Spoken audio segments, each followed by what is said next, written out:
All right. Good evening, everybody. Welcome to the Wargames Podcast number 33.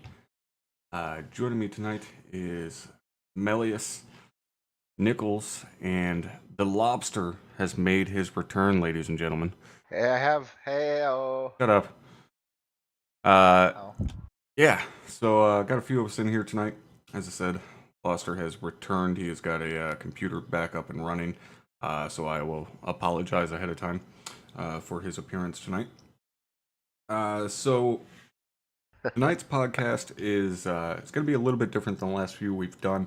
I'm not going to be covering too much news at all tonight. Reason for that being, as you guys know, we just finished up the deployment on Malden Operation Thunderstorm, so we're going to be doing kind of a deployment recap and just talk about a bunch of unit shit mostly. But before we get into that, there is some news that I have to cover that's just pretty big and pretty important to me.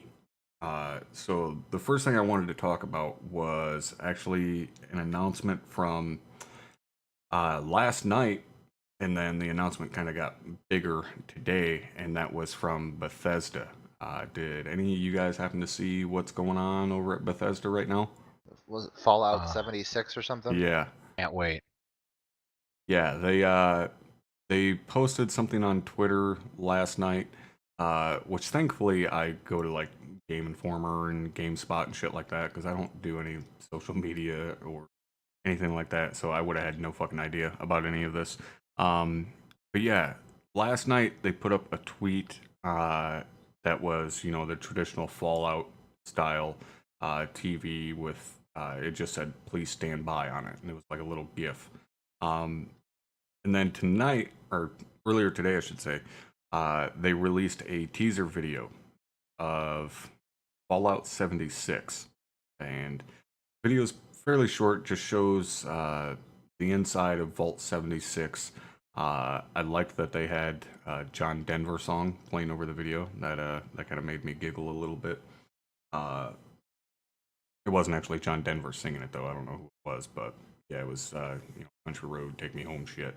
But the thing that I found interesting, of course, people instantly started picking the video apart and trying to glean as much information as they could from it. And one of the things I seen was that apparently there's a console visible in the video that shows the date of I think it was like 2102 or 2112 or some shit like that. Anyways, apparently that is earlier than any of the other games in the series. So apparently this is going to be, I guess, kind of a prequel to the other games. So potentially Vault 76 is like the first or one of the first vaults to open up after everything went down. So I'm kind of excited to see that. Like, are we going to see the world not necessarily so destroyed, because obviously we went through nuclear war and shit, but are we going to see like civilization just restarting, and we're not going to see these huge built up towns and stuff like that? Like, it'll be the very start of everybody rebuilding after nuclear war, and I think that'll be kind of interesting. I wasn't a huge fan of the last Fallout 4. The story just severely let it down, in my opinion. Yeah. I still haven't finished the game, to be frank. Oh, really?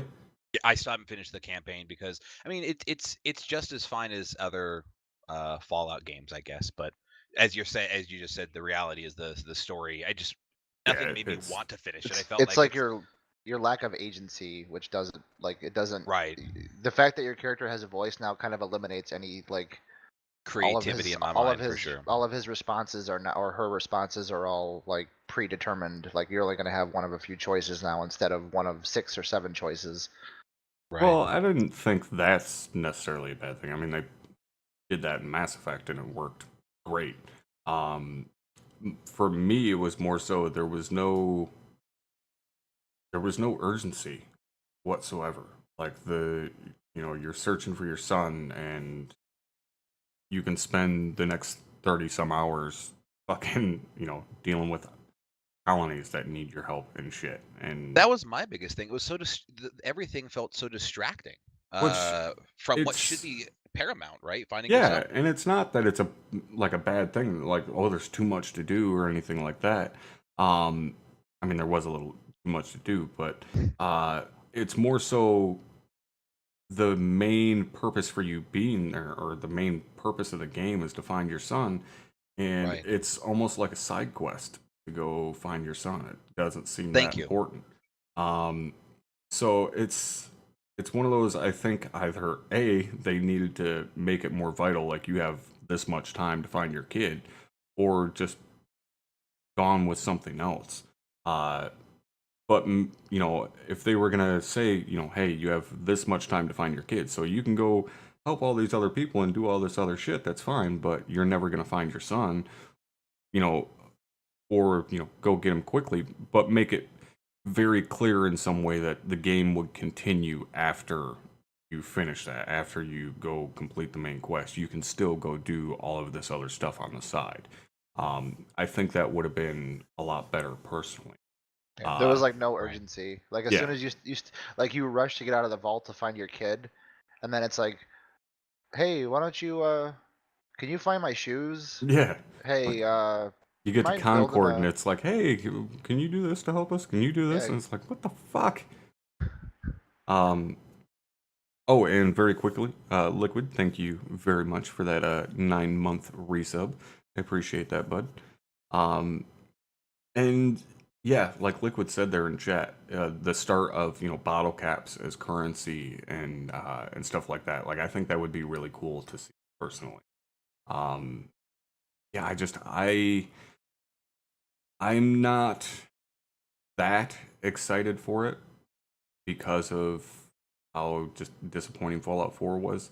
But I can't help but still be at least somewhat excited for it, especially, like I said, to be doing it as apparently somewhat of a prequel, and getting to potentially see this world begin. That's kind of cool to me. But what about you guys? I mean, are you guys excited for it in the slightest, or what? No, not really. I it's if it's gonna be in the same engine as every game since like Yeah. since like the beginning, like Elder Scrolls, like if it's gonna be in the same engine again, then no, because it's gonna be broken, it's gonna be buggy, it's gonna be janky. You're gonna have quests that you can't complete because some NPC is stuck in a door Yeah. somewhere. Like it just over and over. If it's a new engine, then yes. Imagine it in the Frostbite engine. Oh Yeah. my god, that would be amazing. But yeah, I'm not the least like for me the Bethesda games I kind of tap out at the same time every game.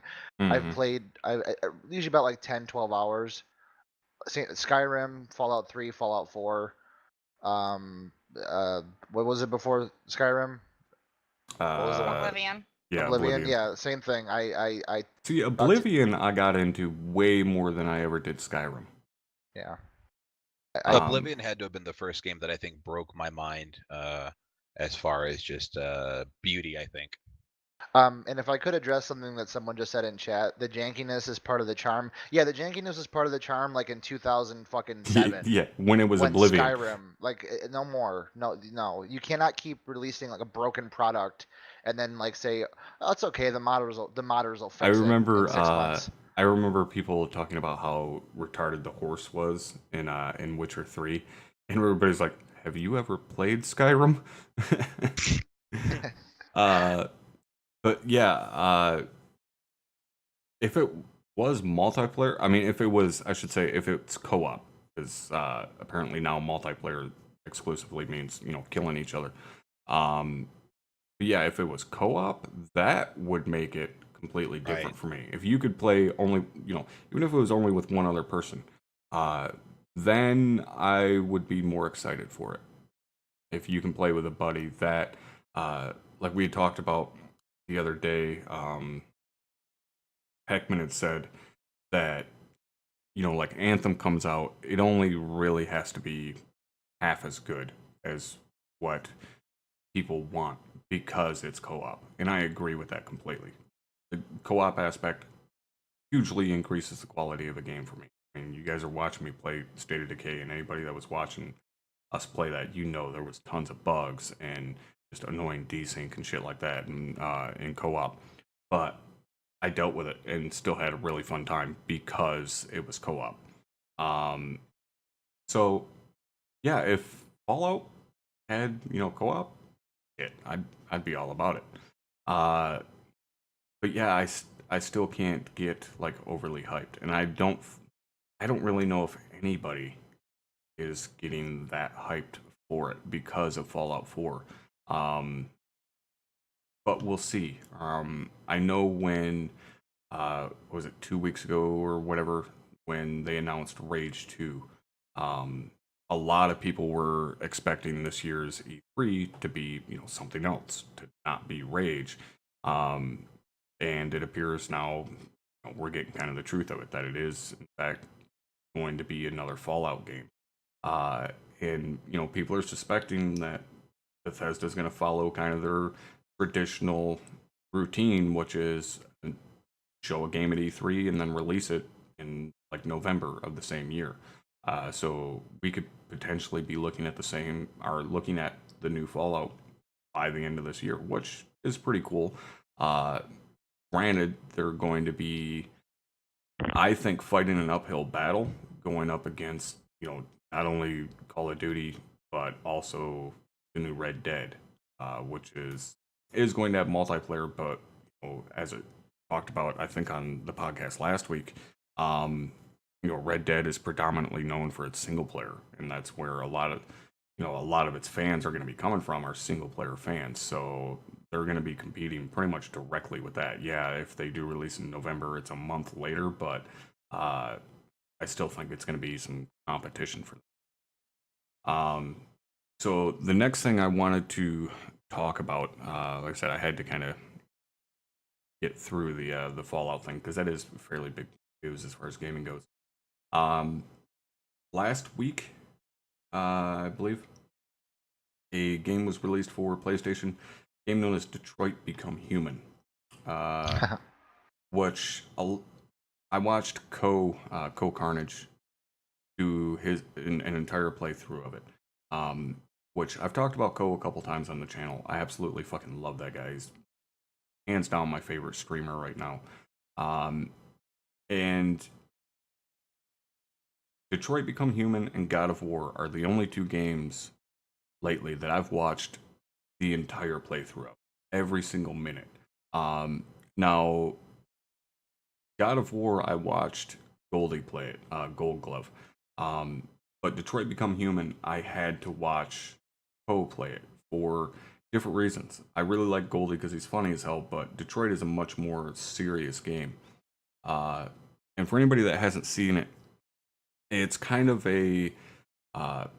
actually, Co kind of said it best. It's basically a Telltale game, but 1,000% better, which I would agree with. It's very much so, you make your own choices, you got to live with those decisions, but, it has like quick time events and stuff like that, but the storytelling in it is just so much better. I mean, it's genuinely the best storytelling I've seen in a video game, probably ever. And it's the same guys that made the game Hard Rain. So if you're a fan of Hard Rain, you'd probably be a fan of this. The downside for me is that it's PlayStation exclusive, which I was talking about before we went live. Between God of War and now this, it's getting pretty damn difficult to not go out and buy a PlayStation at this point. But yeah, so I watched the entire playthrough of this, and I immediately wanted to watch him go through and play it again to see what happens when he makes the opposite decision and stuff. And I was telling the guys before we went live that it's the first game to give me make me feel genuine tension just by sitting there watching it. Which most games, like, I won't even feel tension while I'm sitting there playing it, let alone watching it. But I did watching Bo play through this. So to me, Game is absolutely fucking amazing. I mean, it's if you have a PlayStation, go fucking buy it. I unfortunately do not, but I know now that Nichols here has one, and I know you enjoyed it. Still, Nichols, what was your thoughts on Detroit Become Human? Well, considering I haven't beaten it yet, because it's gonna be a long game. Yeah, it But is. It is legit fairly long. I mean, Ko's playthrough I think was just a little over 11 hours or so for yeah, his playthrough of it. So I mean, it's a decent Nice. length game, and that's just the first playthrough. And you could easily play through it 4, 5, 6 times. easily,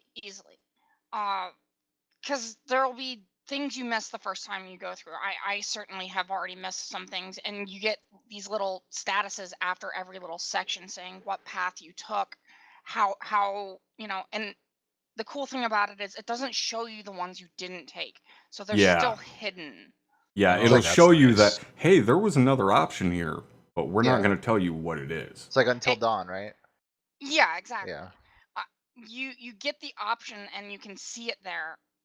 But the thing is, you never know what it is or what it leads to. So, for example, I'm sure everybody kind of knows the first situation with the Right, with the hostage, and the yeah, little the girl that's a hostage hostage.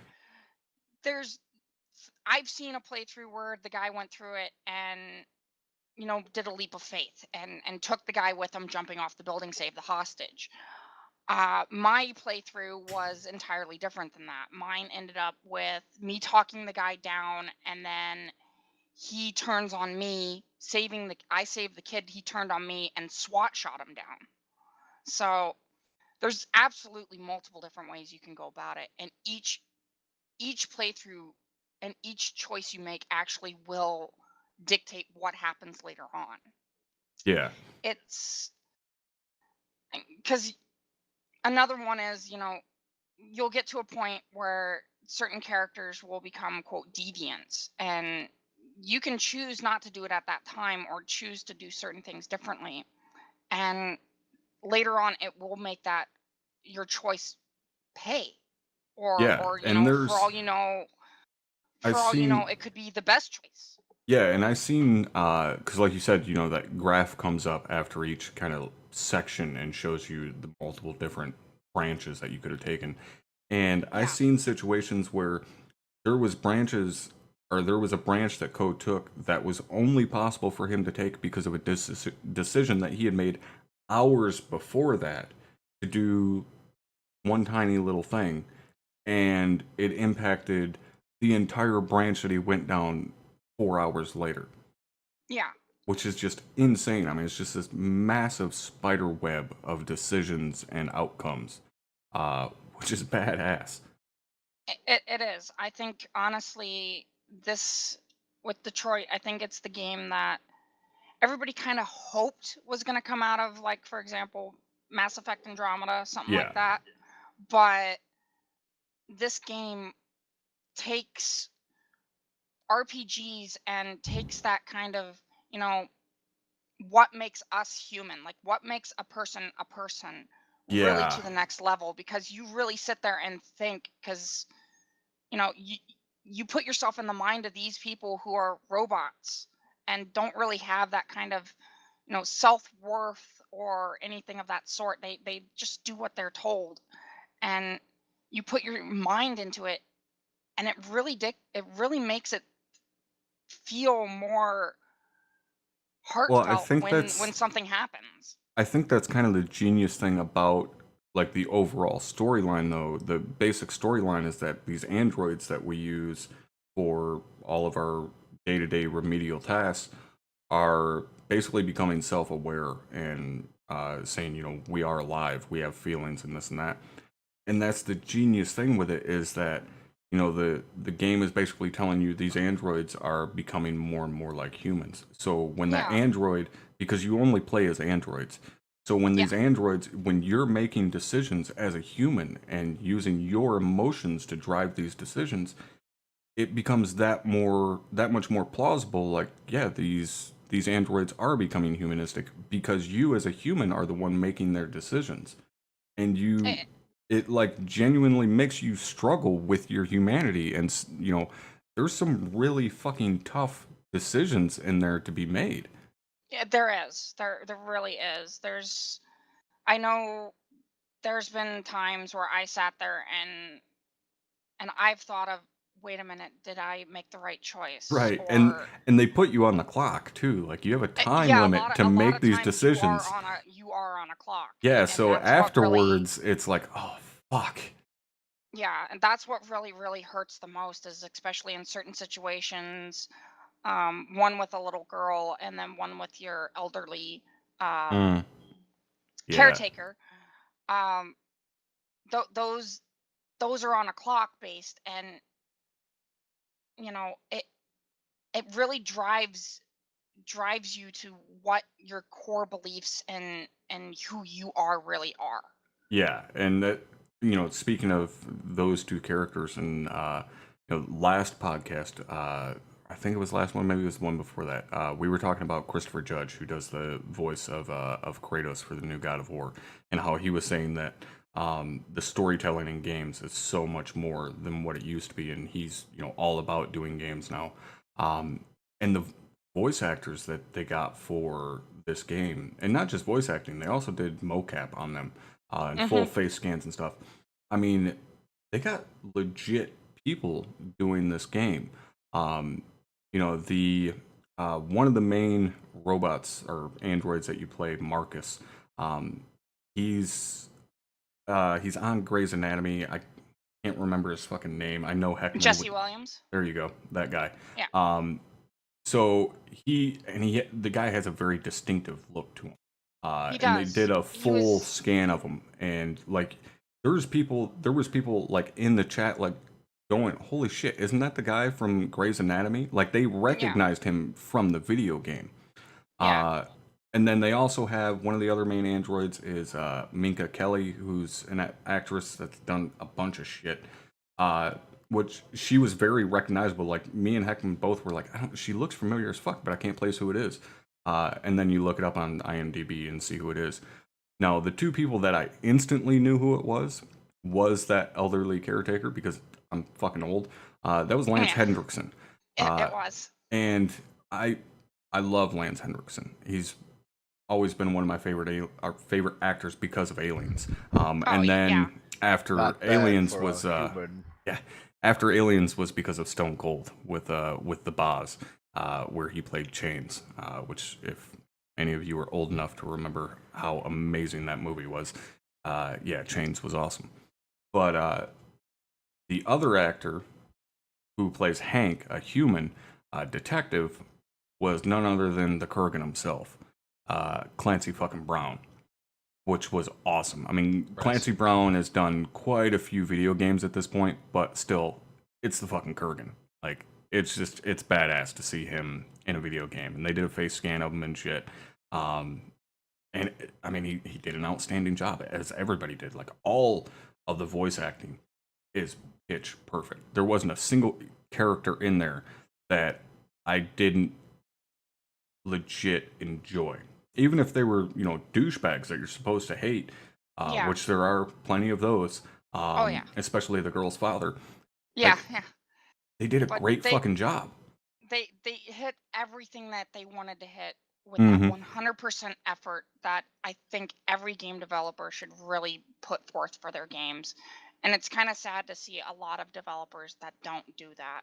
Yeah. And to see games like this out of, little lesser known companies really surpass those AAA titles like, Call of Duty or, Well, that's the thing is, because anything from EA, I had it's talked about, amazing. yeah, because I had talked about that when we were talking about Christopher Judge doing Kratos in God of War, and I brought up, that Josh Duhamel had done Call of Duty, the last one, World War II, and it was nowhere near the same quality. Like, he wasn't, you could just tell he wasn't into it at the same level.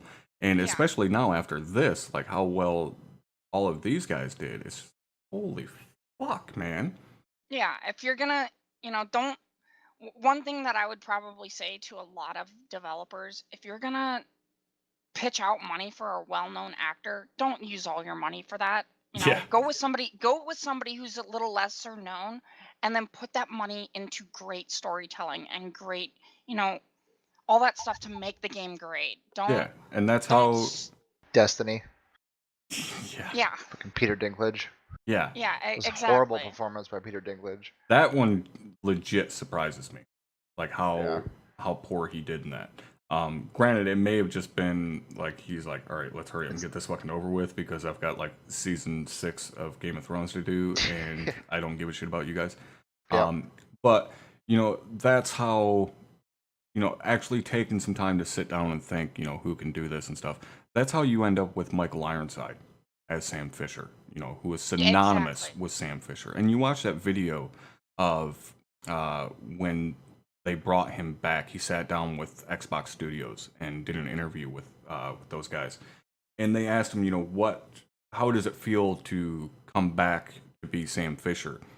And his immediate response was, well, I'm not coming back. I am Sam Fisher. Exactly. That was his response because he is Sam Fisher. Yeah. He created that character. And I didn't know, he talked about this in the interview, that when they sat down to do the first game, the script was nowhere near what it was as far as the dialogue and stuff. He was like, we sat there and wrote that together and created that character and created an entire backstory for that character that's not even in the game, so I had somewhere to draw from. And that character has just continued to develop over the last 17 years that I've been doing this. But I've always been Sam Fisher. Exactly. You get a lot of people, especially more well-known actors, if they put in the time, especially with older games, they tend to really take that character to heart and really be like, this is mine. You cannot take this away from me. Right. This is me. And I would love to see more and more of that. It just, things like that seem to be kind of more of a bygone era, and it's just, Yeah. give me the money, give me the money, give me the I money. liken it a lot to me, who broke kind of the mold on that is Mark Hamill doing the Joker. Granted, Yeah. it's not a video game, it's animated series and animated movies and stuff, but still, this is Mark Hamill, who at one time was the biggest person in the world when it came to celebrities. And granted, his movie career never really took off. But had he wanted to, I think it could have. But he decided to take a step back because of how big Star Wars was. But, he embraced doing this character of the Joker, and now he is the Joker for millions of people. Entire generations only know Mark Hamill as the Joker, and only knew him as the Joker up until fucking Heath Ledger. Because most people that are old enough to remember Nicholson, that was the Joker, but that was like 1960s Joker. I fucking love that performance. God damn it, now I can't remember his name. Anton got a little hot under the collar. Cesar Romero? Cesar Romero? Yeah, Cesar Romero. Yeah, Cesar Romero. He's the OG Joker, and he's the one that nobody wants to do because Cesar Romero has such a legacy. But, for everybody after Jack Nicholson, it was Mark Hamill. That was the only Joker there was for the longest time. And still to this day, people still absolutely give props to Heath Ledger, as they should, but they still say, the one true Joker is Mark Hamill. But, that's just an example of someone who is a big A-list actor, I guess, kind of taking a character from a different medium and making it their own. And I can foresee Christopher Judge doing the same thing with Kratos. That's kind of his character now. Well, didn't they let Mark Hamill do it for the first Batman game? Yeah. And then he did wasn't. it for No, he did it for all 3 Arkham games, Yeah. and then he said, after this, I'm done. He didn't do Arkham Knight though, right? That he wasn't. No, he did. He like I said, he did. Yeah, all that's the 3 one he did said all he was of them, done. and That's then Arkham Asylum, Arkham City, Mhm. And then Knight. Arkham Knight. Okay. Yeah, and okay. then at Arkham Knight, he's like, okay, I'm done. It I'm hurts. too old. I can't do it anymore. It hurts too much. It Well, does. to touch on what you said before, Brewer, I think the one of the first like shining examples of that happening in a video game has got to be David Hayter for Solid Snake. It's got to Oh, be. easily. Yeah. Yeah, Easily. definitely. I'm trying to think of like another like well-known. I mean, you got Gary Oldman because he pops up as Reznov a few times in the Yeah. Treyarch Call of Duty games. Yep. I'm trying to think of like any other. The guy who plays Bender, he's the main character, Dom, I think, on or whatever the fuck his name is on Gears of War. The Oh, dude who is does that? yeah, that's the dude who does the voice for Oh, Bender. Oh, I yeah, didn't know yeah, that. yeah, yeah. But I mean that's not really branding because he does voices for everything. Yeah. does. That's like fucking Seth MacFarlane coming in to do a Yeah. video game. Yeah. Which I But believe he's done once or twice. Oh, I'm before, sure Too. he's had he to has. have by Yeah, now. he's absolutely. Had to have. There's been Family Guy video games. Yeah, well, there I'm you not go. even talking about. I'm not even talking about those. I'm talking. Yeah, I'm I'm sure he's sure. been in like a Fallout game or something like that. Yeah, before. he's had to have. Yep. Or Well, fucking. and then I guess you got to go with Nolan North for what Drake probably like that's a big one. Nathan Yeah. Drake. Yeah. But Yeah. David Hayter definitely has got to be like one of the like OG. This is my character until Kiefer Sutherland shows up, Yeah. but it's still my character. No one accepts Yeah. that, by the way. Yeah, like the entire fan base of the Metal Gear series will always refer to Snake as David Hayter. You know, that's his character, and anybody else is just a pretender. Yeah, I would agree with that. So yeah. Anyways, long short, Detroit Become Human is fucking amazing. I love the intro of it where you're riding, you're playing as Kara and you're riding through Detroit. And it's cool that they legit made it Detroit. They've got the Joe Louis Yeah. statue there. They've got St. Mark's Cathedral. There's a bunch of references throughout the game. They're talking about Ferndale, which is one of the kind of sub areas of Detroit, and they talk about Woodward Ave and stuff like that. Like, Is there an Eminem song in there? no, That's too bad. but it's really cool to see some of the different landmarks of Detroit. And I think they even still had the GM Tower in the sky I scene, believe they did. or in the And I skyscrapers. also believe that there is when you're actually arriving at the house where Kara lives, I believe that is a somewhat of a reference to the 8 Mile where Eminem. Oh yeah, because the whole 'cause- like neighborhood there that you roll through, like you see the suburban decay of Yeah. what is the east and the south side of Detroit, which is a very familiar setting. Yeah, definitely. Like you roll by a bunch of broken down abandoned houses, shit like that. and burned down ones too. yeah. Which is, like I said, I mean, that's pretty common on the south side and the east side. So yeah, it's cool though to see that they legit made it Detroit and made it recognizable as Detroit. That was one of the big reasons I like that movie, Four Brothers, aside from the fact that it's just awesome and it's got Marky Mark in it, is that, that was legit filmed in Detroit. Like when Marky Mark is rolling into town in that Cutlass, like I'm seeing St. Mark's Cathedral. He rolls by, pretty sure he rolls by the Joe Louis statue. Like they hit all the landmarks of downtown Detroit and shit, and it's like, yeah, that's actually in Detroit. Like I've been there. And Kara, as in the CGI video short Kara, I have no idea what the CGI video short is, but I know that was my favorite character in the game. Mine too. Which was weird because you don't know because you haven't finished the game, and I'm assuming you haven't watched anybody play through it. But I watched Ko play through it, and I mean, I guess it's kind of a spoiler for you, but not really. At the end of the game, they do a survey, and they ask you different questions regarding the game, like how did you feel about these decisions? Who was your favorite character? Did any of these decisions reach you personally? Stuff like that. And you answer those, and then once you finish the survey, it shows you where you are in percentage to the other people that answered the survey, which I thought was very cool. And also throughout the entire game, as you go through and make the decisions, when the thing pops up and shows you all the different paths, you can see the percentage of other people in the world that made the same decisions as you. Yeah.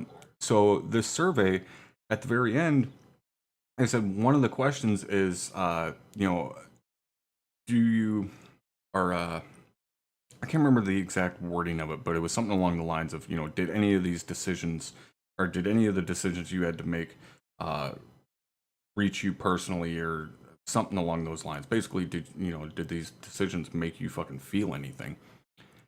And the thing that just surprised the fuck out of me was that 96% of people that took that survey when Co played through it said no. Yep. These decisions had no impact on me. And I found that That's- surprising. That's It's- disturbing. That's Yeah. disturbing, actually. It's not really they did it. I remember reading an interview once about after Hell's Highway came out, Brothers in Arms Hell's Mhm. Highway, and I believe the interview said something to the so they were speaking to one of the staff members at Gearbox, or they might have been speaking to Randy Pitchford, but he was talking about how they were trying to tell this story, and they used obviously they used real motion capture, real voice actors, blah blah blah, and a lot of those scenes, especially towards the end of the game, are very emotional. Oh yeah. And but they're like, we know that we're not going to reach most people, but we'll be lucky. I believe the actual quote was, "We'll be lucky if 5% of our player base actually feel something from this. But if we can reach 5% of our players with a video game, we've done our job." That's nuts to me though. And like Nickel Yeah. said, I mean it's kind of fucking disturbing, man, because like there's some legit heavy shit that you're dealing with in that game, between fucking domestic abuse and equality and civil rights and like flat out fucking racism and just a bunch of, I mean, legit heavyweight issues that nowadays are fucking massive. And it was so surprising for me to see that 96% of people it had no impact on. And I'm just like, who the fuck are the robots here? Because y'all Yeah. motherfuckers are messed up. Part of me also thinks that, people as gamers, I think that 96% is actually somewhat weighted and false. I think some are because of the what's the word I'm looking for? The The time stigma. that we no, not the stigma. The time we live in with trolls, internet trolls, and everybody Right. finding They're it, just trying to be funny. Everyone's just to callous. be funny, and yeah, callous, but everybody's trying to be that kind of, oh yeah, I'm hip, I'm whatever kind of thing, and I think people just blindly follow the herd. Everybody is a sheep and blindly follows the herd. And to me, especially as a history person, it's stuff like that that brought around the Holocaust, that brought around all these immense tragedies in the world. And to see people continually do it, it's painful. It's disturbing. Yeah, like I I- said, that's it's fucked up to see that. And beside the fact that the game is based on Detroit, which is kind of a fucking I guess kind of a ground zero for a lot of the topics that they're talking about, whether it be currently or even in the past, especially with civil rights and stuff like that. A lot of people think of Washington because of the march, the Million Men March and things like that. But like Detroit, was a huge hotbed for that kind of shit in the 60s. And it's, fucking Motown was here, for Christ's sakes. Yeah. So, and even in the 90s, like I remember the riots when Rodney King went down. Like everybody talks about the LA riots, because justifiably so, but there were riots here too. So that kind of ties it that much closer to me and makes it that much more personal for me. And it made it that much weirder to see that 96% of people said it didn't affect them. And I think Nichols is right that I think, at least some percentage of that is just people being like, oh, no, I'm cool. I didn't give a shit about any of it. Yeah, I'm dead inside. Yeah, exactly. It's like the new generation of goth. We just don't wear, Yeah. we don't wear black. We just type on a keyboard. We just smoke our cigarettes and take a drag. Yeah. Oh god damn it! Fucking hipsters became the new goths, Dude, motherfucker. I'll say this: I haven't played this game yet because I don't have a PS4, but I did play Heavy Rain, and I remember Heavy Rain. Heavy Rain was one of the reasons why I bought a PS3, and it's the same developers Right. who made Heavy Rain that made this game. Mhm. And Heavy Rain was kind of like in its infancy, like imagine Detroit, but like way scaled back. Right. Like it's there's only the story is very linear, and it really can't. There's multiple characters, but it's just whoever's in focus at this time is the character that you're playing. So you can't pick and choose who you want to be. Right. But Well, even there- like in this, you don't get to choose who you get to. It is much Oh. more linear than it sounds in the sense Okay. that you play as these characters. These are the only characters you can play as. If they Okay. die, they die. That's it for that character. But Right. you're gonna play as these other characters. It's But- just it's more so how you get there. It's all about the journey, not necessarily Yeah. what you're specifically getting to choose as far as who you are. Even though, I mean, that is ultimately what you're doing is you're choosing who this character is. This character is just pre-made, but you're deciding who Yeah. they are. And yeah, like Tootie said, it's not even cigarettes these days. Well, fuck vapes. off, it is for me. it's fucking e-cigs. See, Mike, you would be right in saying that I'm 2 times older than the average gamer, but I'm not. I'm only a few years older than the average gamer. The average gaming We've age s- has gone up. It's in the Yeah, it's mid 30s 35. now, ain't it? Yeah. Yeah. Average yeah, gamer it's is in- It's 35. in its 30s. Yeah. And what is it now? Like 46% are female. Yes. Yeah. Yeah. It's some. about I mean, I half, know yeah. it's really close. But yeah, average people that consider themselves gamers are now 35. Yeah. Which is very surprising. Well, I guess really though, when you think about it, it's not that surprising No. because of the 'Cause fact that people at that age are my generation that grew up with an SNES or Yeah. shit like You that. know, everybody who is in that kind of age range, the 28 to 35 kind of age range, that was what we grew up with. Right. You know, And we it's fucking we 2D mentioning it's not even cigarettes these days. I had somebody ask me the other day, how is it my voice is the way it is? Like, how do you get your voice so deep? Perfect voice for radio. And I was like, I don't know, fucking pack and a half of Marlboros a day for like 20 Pack a years. day, yeah. Like, Pack what of the Marv Reds, fire them down. what fucking explanation do you want? Like, Yeah. I'm not fucking, Yeah. I'm not Godfather actual. Like, I don't Yeah. have throat cancer. Like, I don't know. Just lucky, I guess. Yeah. But actually, so I want to wrap up on this because we do have other stuff that we need to talk about today. yes. But Detroit, amazing game. It's probably one of my favorite games ever, and I've never even fucking played it. Like I said, I just watched go through and play it. And again, if you Impressive. guys don't already follow Carnage, go follow that guy. I mean, one of the best people on Twitch. I mean, just as far as in terms of being a human fucking being, he's a legit good person. And I love watching that guy stream. I watched his entire playthrough actually of Pillars of Eternity. Even though I played all the way through it, I still watched Ko's playthrough of it because he's so enjoyable to watch stream. But the last thing as far as news I wanted to cover today, and the reason it kind of popped in my head and made me go, oh yeah, we need to cover this, was The Voice, and that is because of what's her name? I can't remember, the Persian actress that's in it that plays Christian Amadallah, which is The Expanse. Any of you guys that watch the show Expanse probably know this. If you don't watch it, you fucking should be. But The Expanse was officially saved.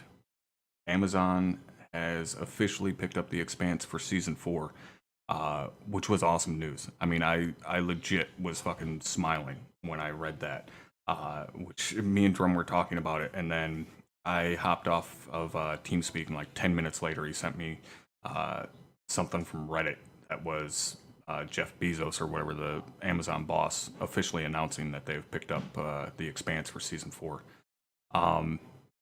So real quick, my question is, do any of you guys watch The Expanse? I've seen bits and pieces of it. I haven't fully gotten Oh really into God, it. you must get into it. You would fucking love it. Melius Luster, you guys don't watch it? I never heard I of it. Oh my Can't say I've God, watched TV since like 2010. So aren't you so fucking cool? God Melius damn it, is you're like one of those hipsters.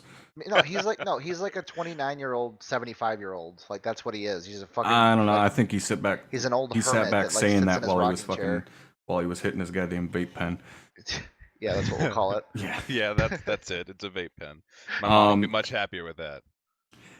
All you know is that it's kind of a Battlestar remake. Yeah, kind of. I mean, it does very, very much so have a Battlestar Galactica So feel it's a to it. sci-fi show. Yeah. Oh yeah, Yeah, definitely a it is. sci-fi Yeah. show. Okay.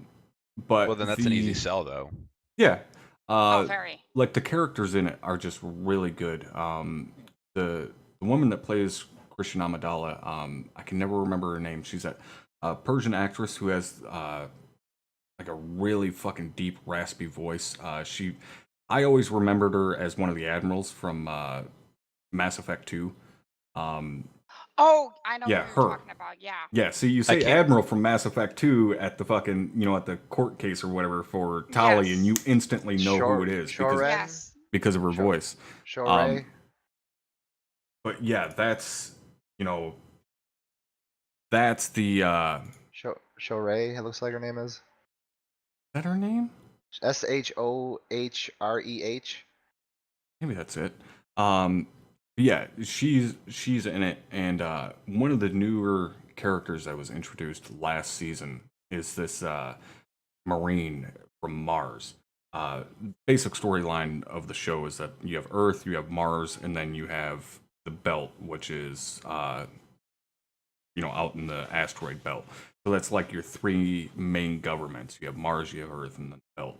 And the Mars government is very militaristic. They're all about their navy and their marines and stuff like that. And this character Bobby is a Martian marine, and she's a total fucking badass. And she is either Australian or New Zealand. I don't know. I can't fucking tell the difference between the accents. And if Hardman's watching, he'll probably get pissy. But yeah, she has an awesome fucking accent, but she is a total badass in the show. And she's a big bitch. Like, she will fuck you up. And I love her. Like, hands down favorite character in the fucking show. What's it called? The show? The Expanse. The Expanse. Oh, okay, the same show we're talking about. Okay, all right. Yeah. Yeah. She's from New Zealand, by the way. Oh, there you go. So yeah, like I said, big story from that is that it was saved by Amazon. I've watched a couple interviews with the cast, and I also watched a podcast that had some of the cast on there, and they were talking about how when the show was canceled, a huge uproar from the fans, and of course they appreciated it and everything. And then they had mentioned, and I had heard this story, but I didn't know the specifics of it. But two guys started a GoFundMe to raise $5,000. The point of the $5,000 was to hire a plane to go fly over top of the Amazon headquarters with a banner behind it that said "Save the Expanse." They raised the $5,000 in like 5 or 6 hours, and went and hired this guy to fly over top of the Amazon headquarters for like 2 hours with a banner behind it saying "Save the Expanse." Like, There's actually a few celebrities that actually funded it, like Will Wheaton, George R.R. Martin, and Patton Oswalt. oh, that's awesome! I did not know that. Yeah. Wow. Well, yeah, Will Wheaton doing it. I mean, that's fucking Star Trek royalty there, and George R.R. Yeah, Martin. I mean, he's fucking basically god of television now. Pretty much. Yeah, that's pretty cool. I did not know that. But that's, the cast was talking about it, and they're like, they were saying that they had never been involved in a TV show that resonated so much with the fans that they would, out of pocket basically to get this show saved, which is what Man. they did. Southland was just happened too early. Yeah. That shit would have definitely happened with Southland.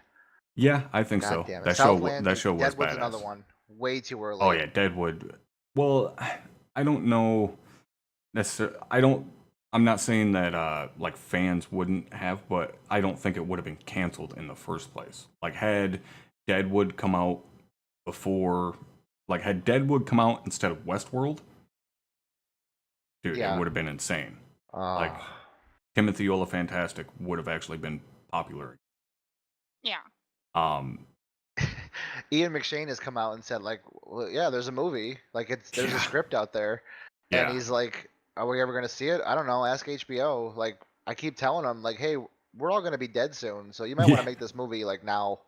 Yeah, and I'm legit surprised that Ian McShane hasn't like thrown some weight around and been like, hey, this needs to fucking happen.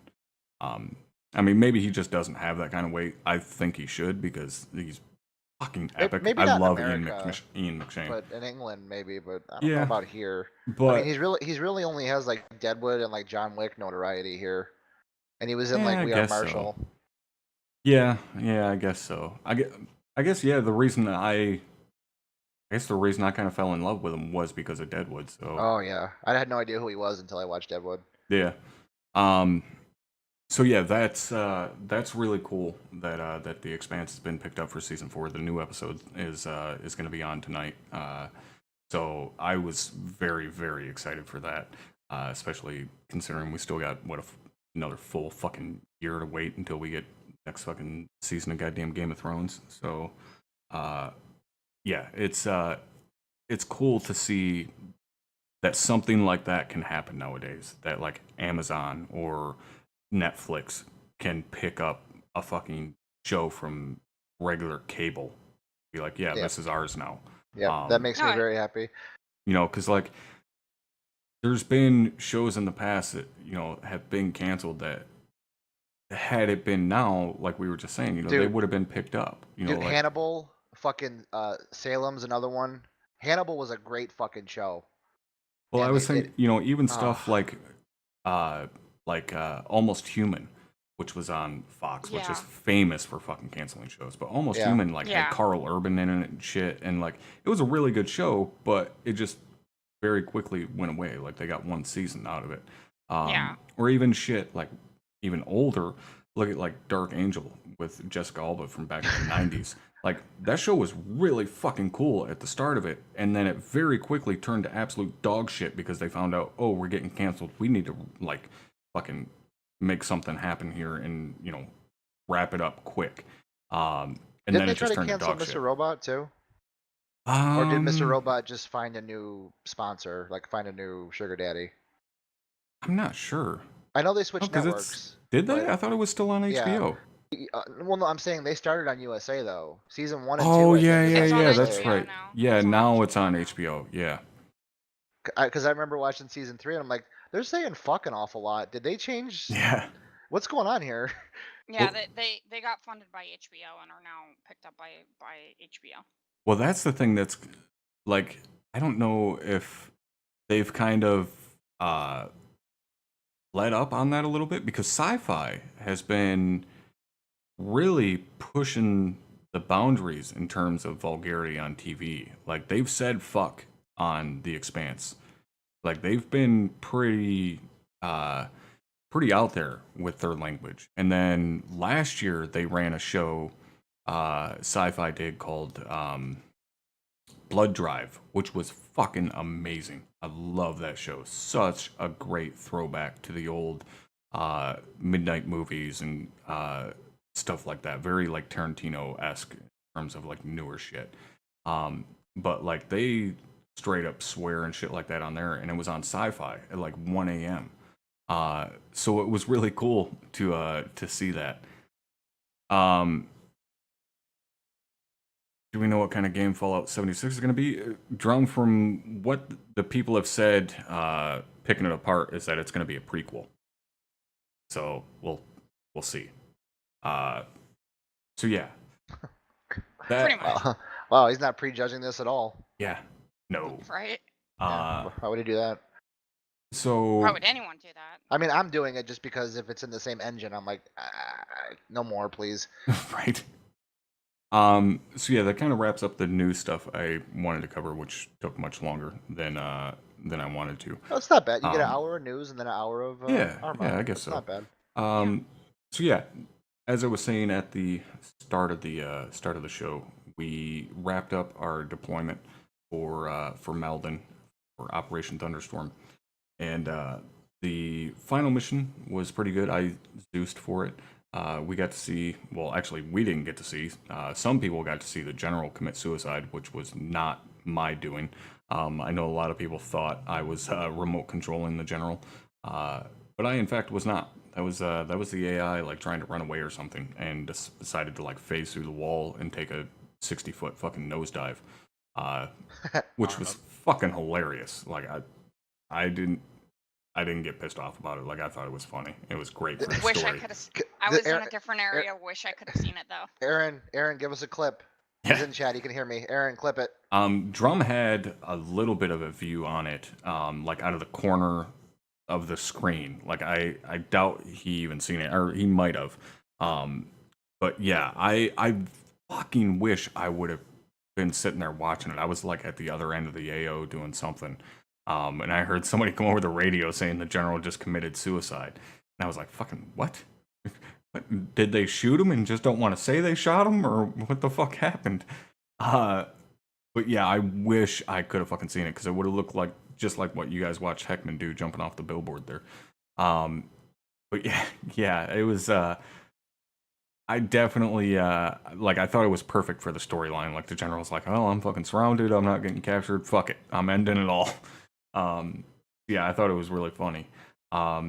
But I wanted to talk to you guys about kind of the deployment as a whole. And I know, Lobster, you're basically useless here as usual. Yes, I did not participate in a single mission during the entire deployment, so I apologize. God, you are useless. Yes. I was able to go from beginning to end, so. You did get all the way through it, because I couldn't remember if you would have came in like part way through or Nope, not. I got in from beginning to end. I Okay. only made it halfway. No,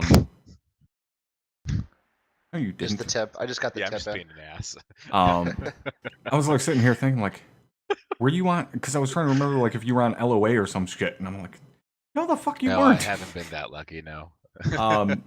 So, but the reason I specifically wanted to talk to the two of you, Melius and Nichols, about it is because you're basically at two ends of the spectrum.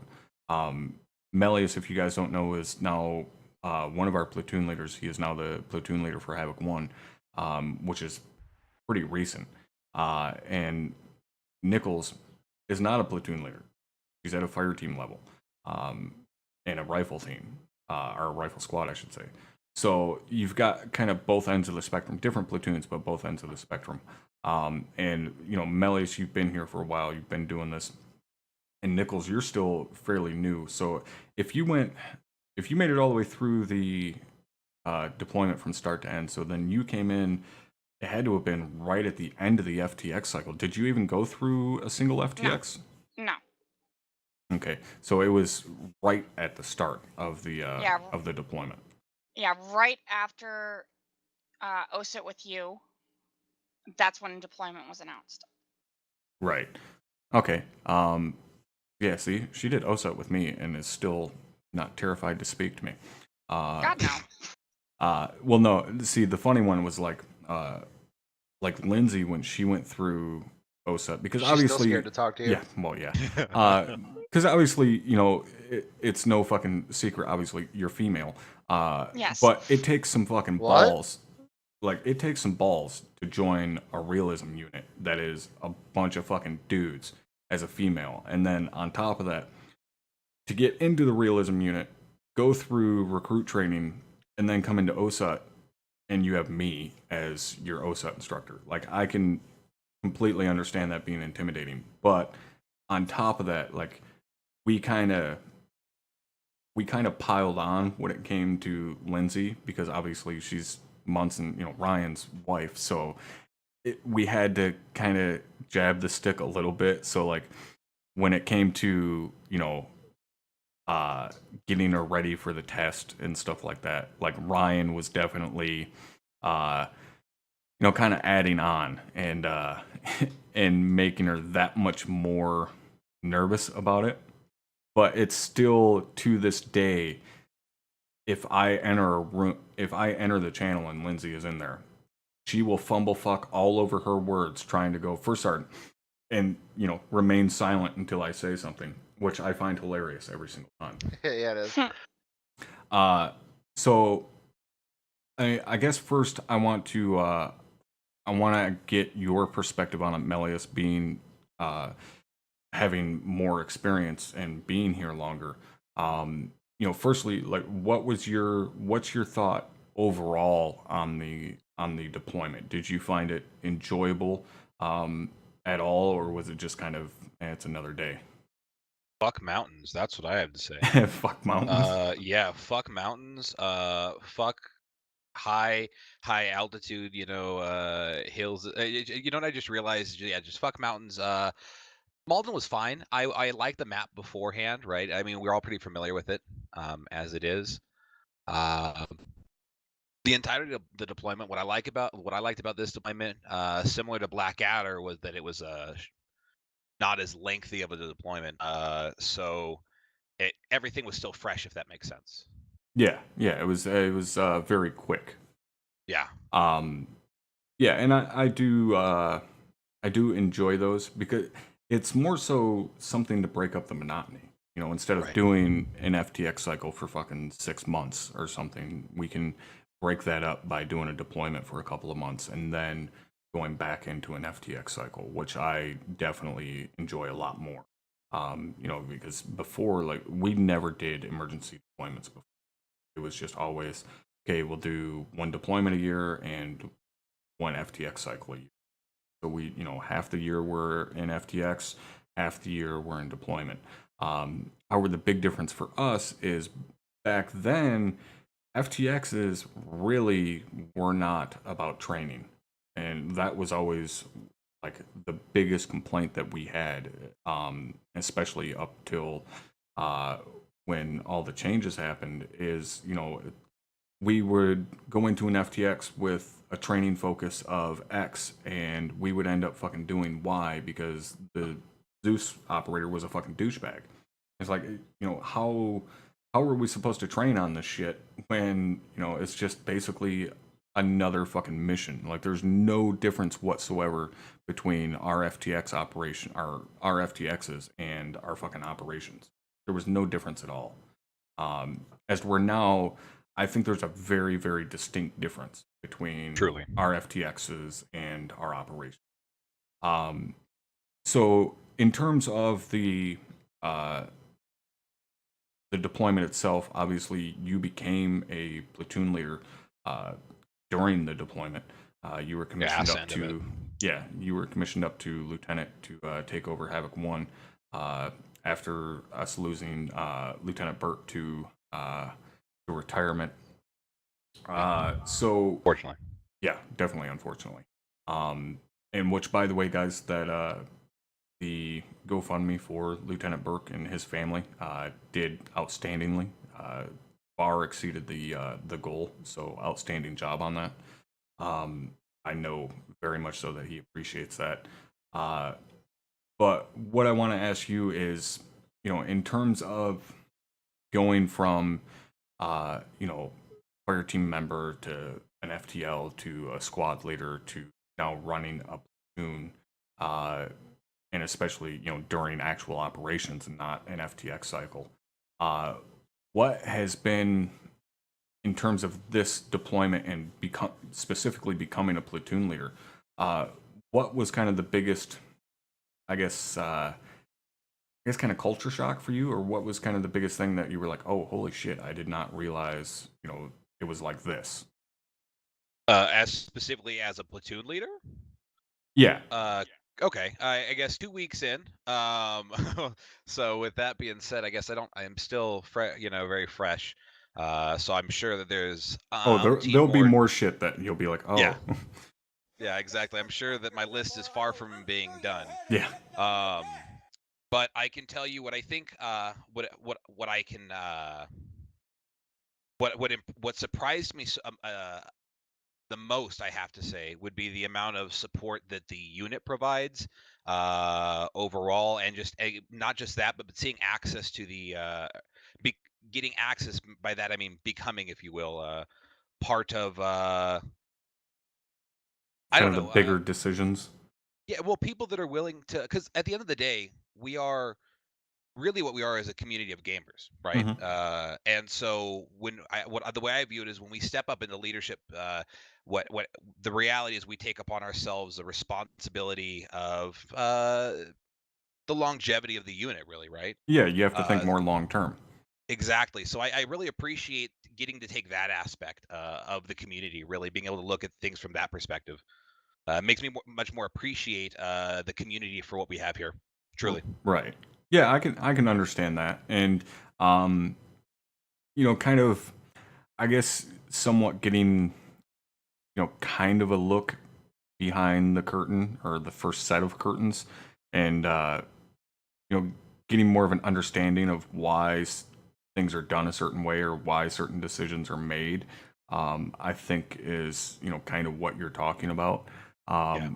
And yeah, I can definitely understand that. And I think that, that's something that it would be nice if everybody were able to get that perspective. We can't for obvious reasons, but I think it does help people not only understand why decisions are made, but just understand the overall mentality of, I guess, kind of the unit as a whole, but also, like us at HQ level, of why we do things. And I think it definitely helps when someone can say, "Oh yeah, I get why that's happening."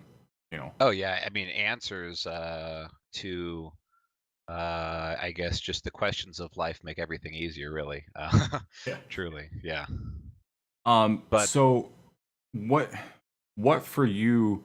As I said, moving up through the ranks and so on in the unit, from fire team level all the way up to a platoon level now. Um, do you think that you have? Because the reason I ask this is because the other day when we were talking to Lieutenant Alexander, who's one of your fellow platoon leaders, right. we were talking about an issue that he's never had to deal with in real life, and myself and Drum both told him, like, you'll deal with shit here in the unit that will prepare you to deal with things in real life, in a leadership position in real life, whether it be management or whatever. It Right. will prepare you to deal with that shit. Um, do you feel like you've had that happen, where you've had, possibly situations that, because you've been in leadership positions in this unit, you feel you were better equipped to handle those situations in real world? Yeah, so I mean, I guess we can, from that perspective, wholeheartedly, I think, and I think we've heard this time and time again from, we've had the Munsons on here and other members of the unit, but that being able to stretch your legs, feeling, and again, just from a leadership position, I guess, that you're a part of something, gives you a better context, a better lens, I guess. Mm-hmm.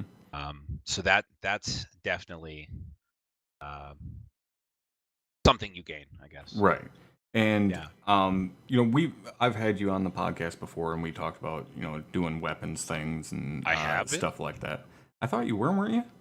I Have swore I? I had you. I'm That pretty sure high? Milius has Shit. been on before. No, it was a while ago. I think it was one of the first Oh, podcasts okay. I had you on. Yeah, you were probably still in 1.4. Yeah, Or because no, we were. no, no, no, Oh, no, that's no, no, right. no, no, no, no, no, no. That's wrong, because Milius was already a squad leader, but like No, way but by the time the we were podcast started. talking about 1.4 when he was on, and doing weapon stuff.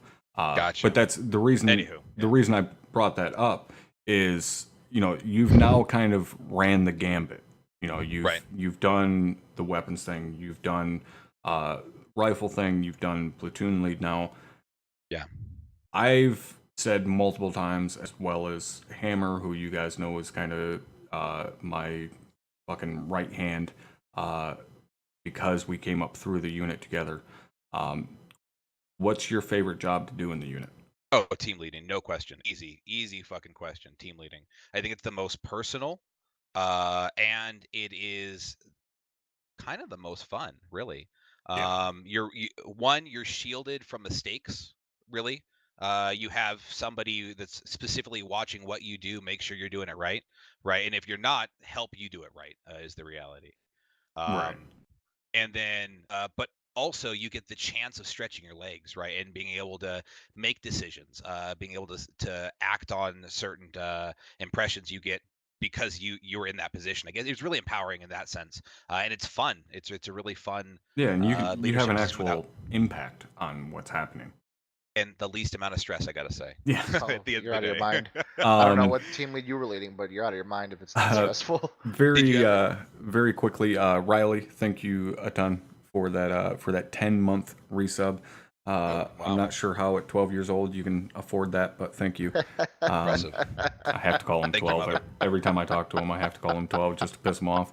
Once he gets a little bit older, maybe I'll bump it up to 13.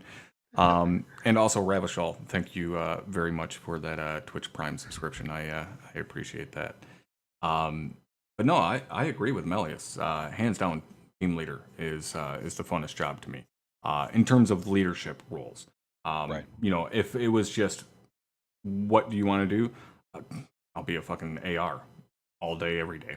Provided I don't have a retarded team leader. That's the thing is, I have no problem whatsoever filling in at a specialist level, provided the team leader is good.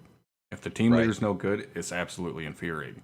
But yeah, team leading, for me, team leading is the funnest job, provided the other team leader is really good.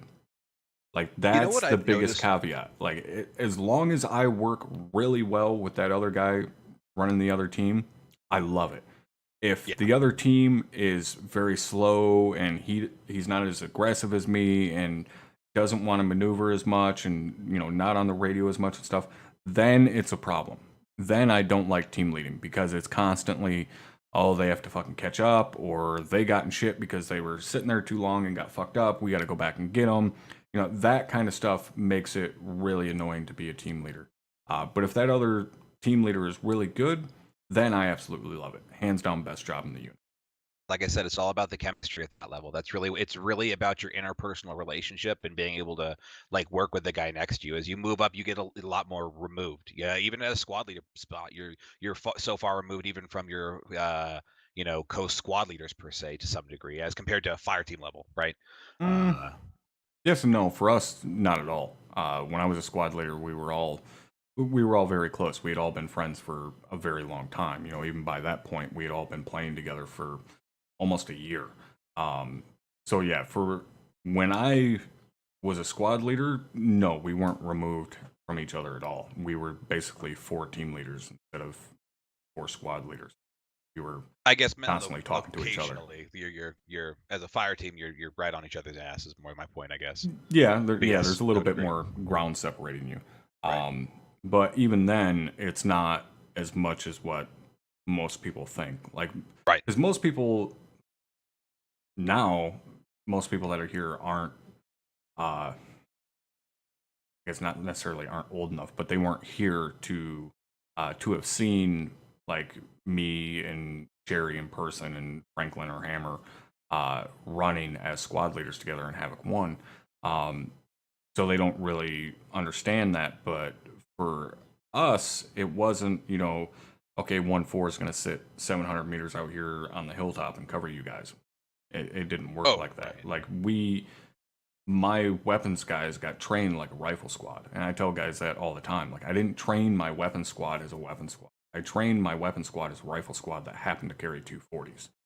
Reason being, I was almost never more than 400, 500 meters, maybe, away from any of the rifle squads. Not just the one I was covering, any of the rifle squads. We always all stayed very close.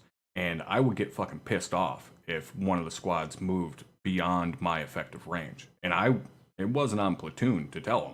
I got on the fucking radio and said, hey, 1-3, you're moving too far. Hold the fuck up so we can move.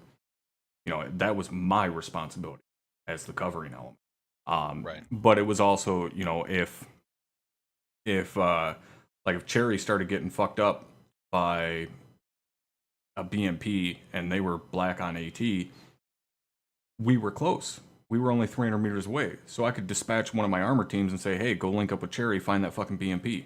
Go hunt and have fun. You know, and they would go take care of it and then come back to me. So that was, it was a little bit different for us.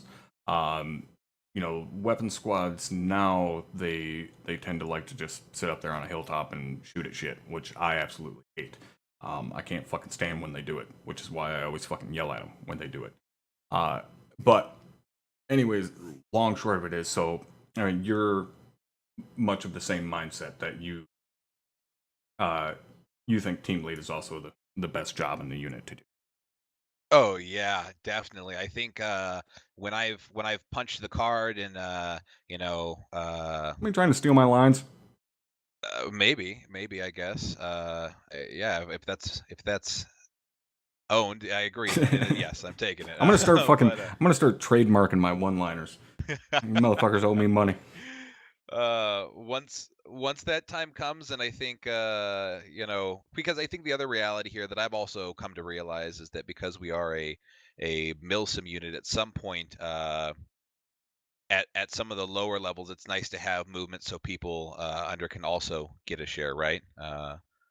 Yeah, you eventually nice have to to. see. You eventually Right. have to move up. Okay.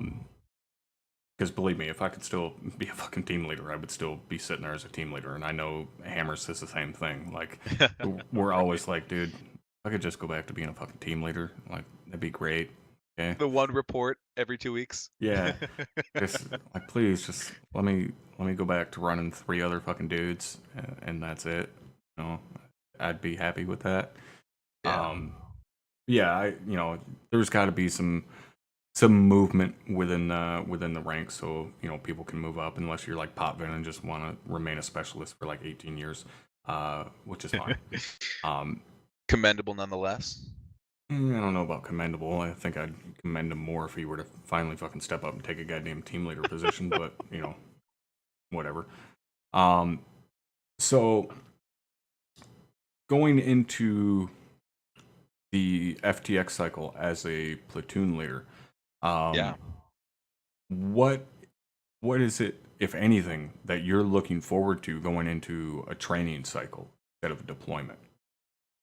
Yeah, so what I'm excited for is, as you just put it, training. So I teach jazz guitar, like in real life. So that dear is God. yeah, teaching is a passion of mine. So to be honest, this is what I'm really excited about. I'm really excited about learning and getting better. I obviously am really new where I'm at, just the same. So it's a chance for me to be able to stretch my legs and get more comfortable, and really build that tight knit team as we come to create a new Havoc 1. Really. I thought fucking teaching fire maneuver was a pain in the dick, but if you do jazz guitar, like, you got it pretty easy. Teaching these idiots how to move and shoot at the same time.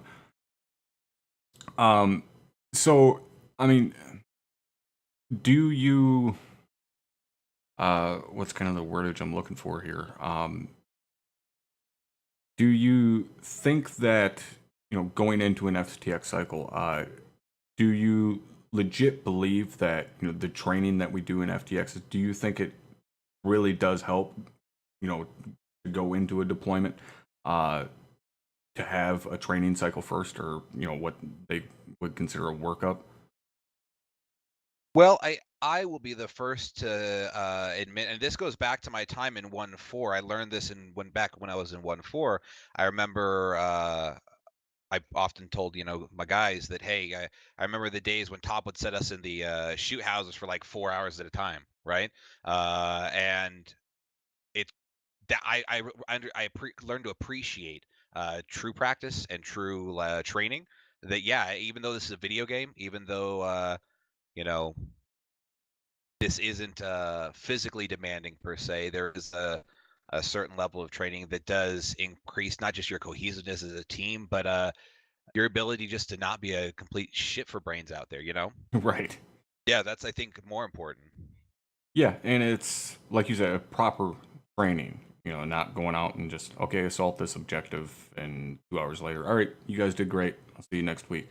Yeah, it's great you can follow instructions, but if you can't tell me why you're doing what you're doing, then you're just as useless as, a rock. Yeah, exactly. Well, that's Yeah. why so often when I do a training or even a NOSA, that's why I'm constantly asking, are you tracking? You understanding? Because Yeah. if you're not, then what the fuck am I doing here? Right. Don't waste my time because I don't want to waste your time just the same. That's a Right. reality, Yeah.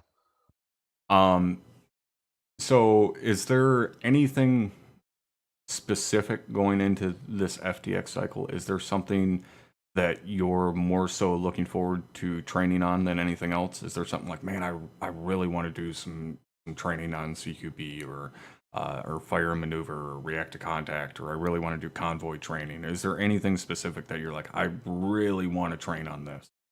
Yeah, well, I don't want to drop too many hints per se, I guess, because always important to keep the guys scared. I'm not sure if that's the right term. Well, you don't get to but- drop hints because you don't decide what the fuck you train on. You just advise us on what you'd like to train on. So this is you Well, advising me.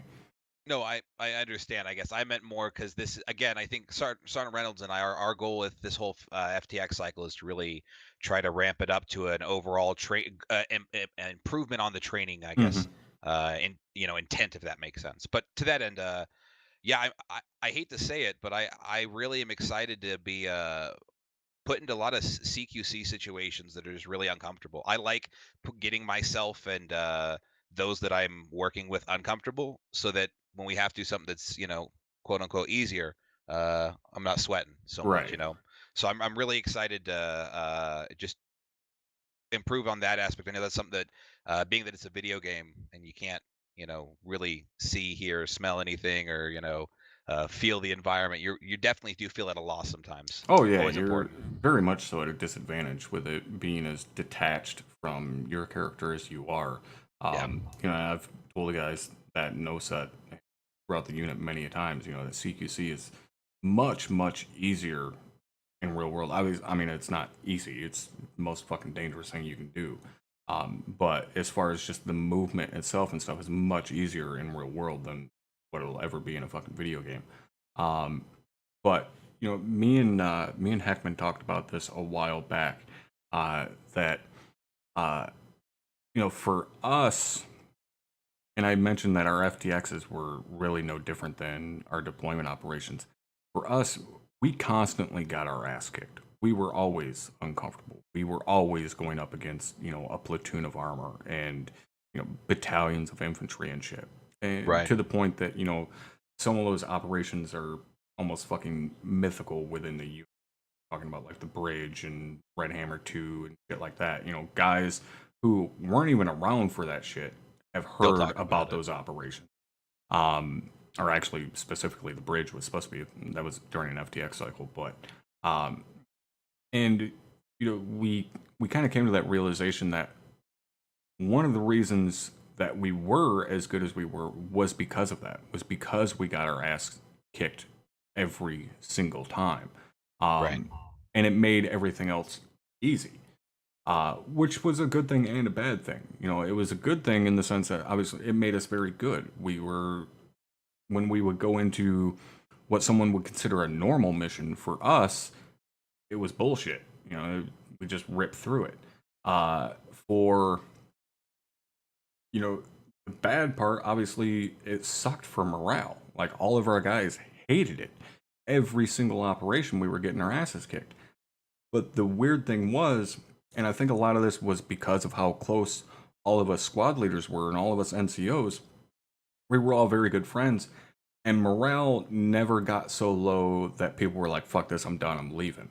We had a pretty full platoon. 1-4 was a full squad for the entire time I was a squad leader, up until Lee's left, and then we immediately got somebody in. But it was pretty much every single night we had all 10 people there. Like, we never needed fill-ins in 1-4. Right. And I honestly believe that the reason the morale never dropped was because of the NCOs, and Heckman was also a huge part of that, obviously.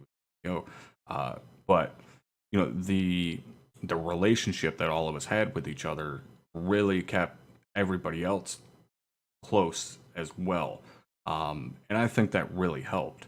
As to where, could we kind of recreate that and, kind of make everybody more tight knit by putting them through the fucking grinder? Yeah, but at the same time, it's like, dude, we're still here to have fun. So Right. you have to worry about And- that adverse effect as well. So, like, very, very tough missions are good. They can be very good. They can be very fun to get your ass kicked, but not week in and week out. Oh yeah, I mean, if you can't breathe and recoup, just like a day at the gym, which I guess it's been many a day, but Mm. just like a day at the gym, I guess the reality is, you got to take a break between leg day. You know what I'm saying? You can't wear yourself out, and that's kind of the same thing here. You have to take a moment to compartmentalize, maybe, and think about, chew on what just happened, so you can learn and improve on. Really, I think that's Yeah.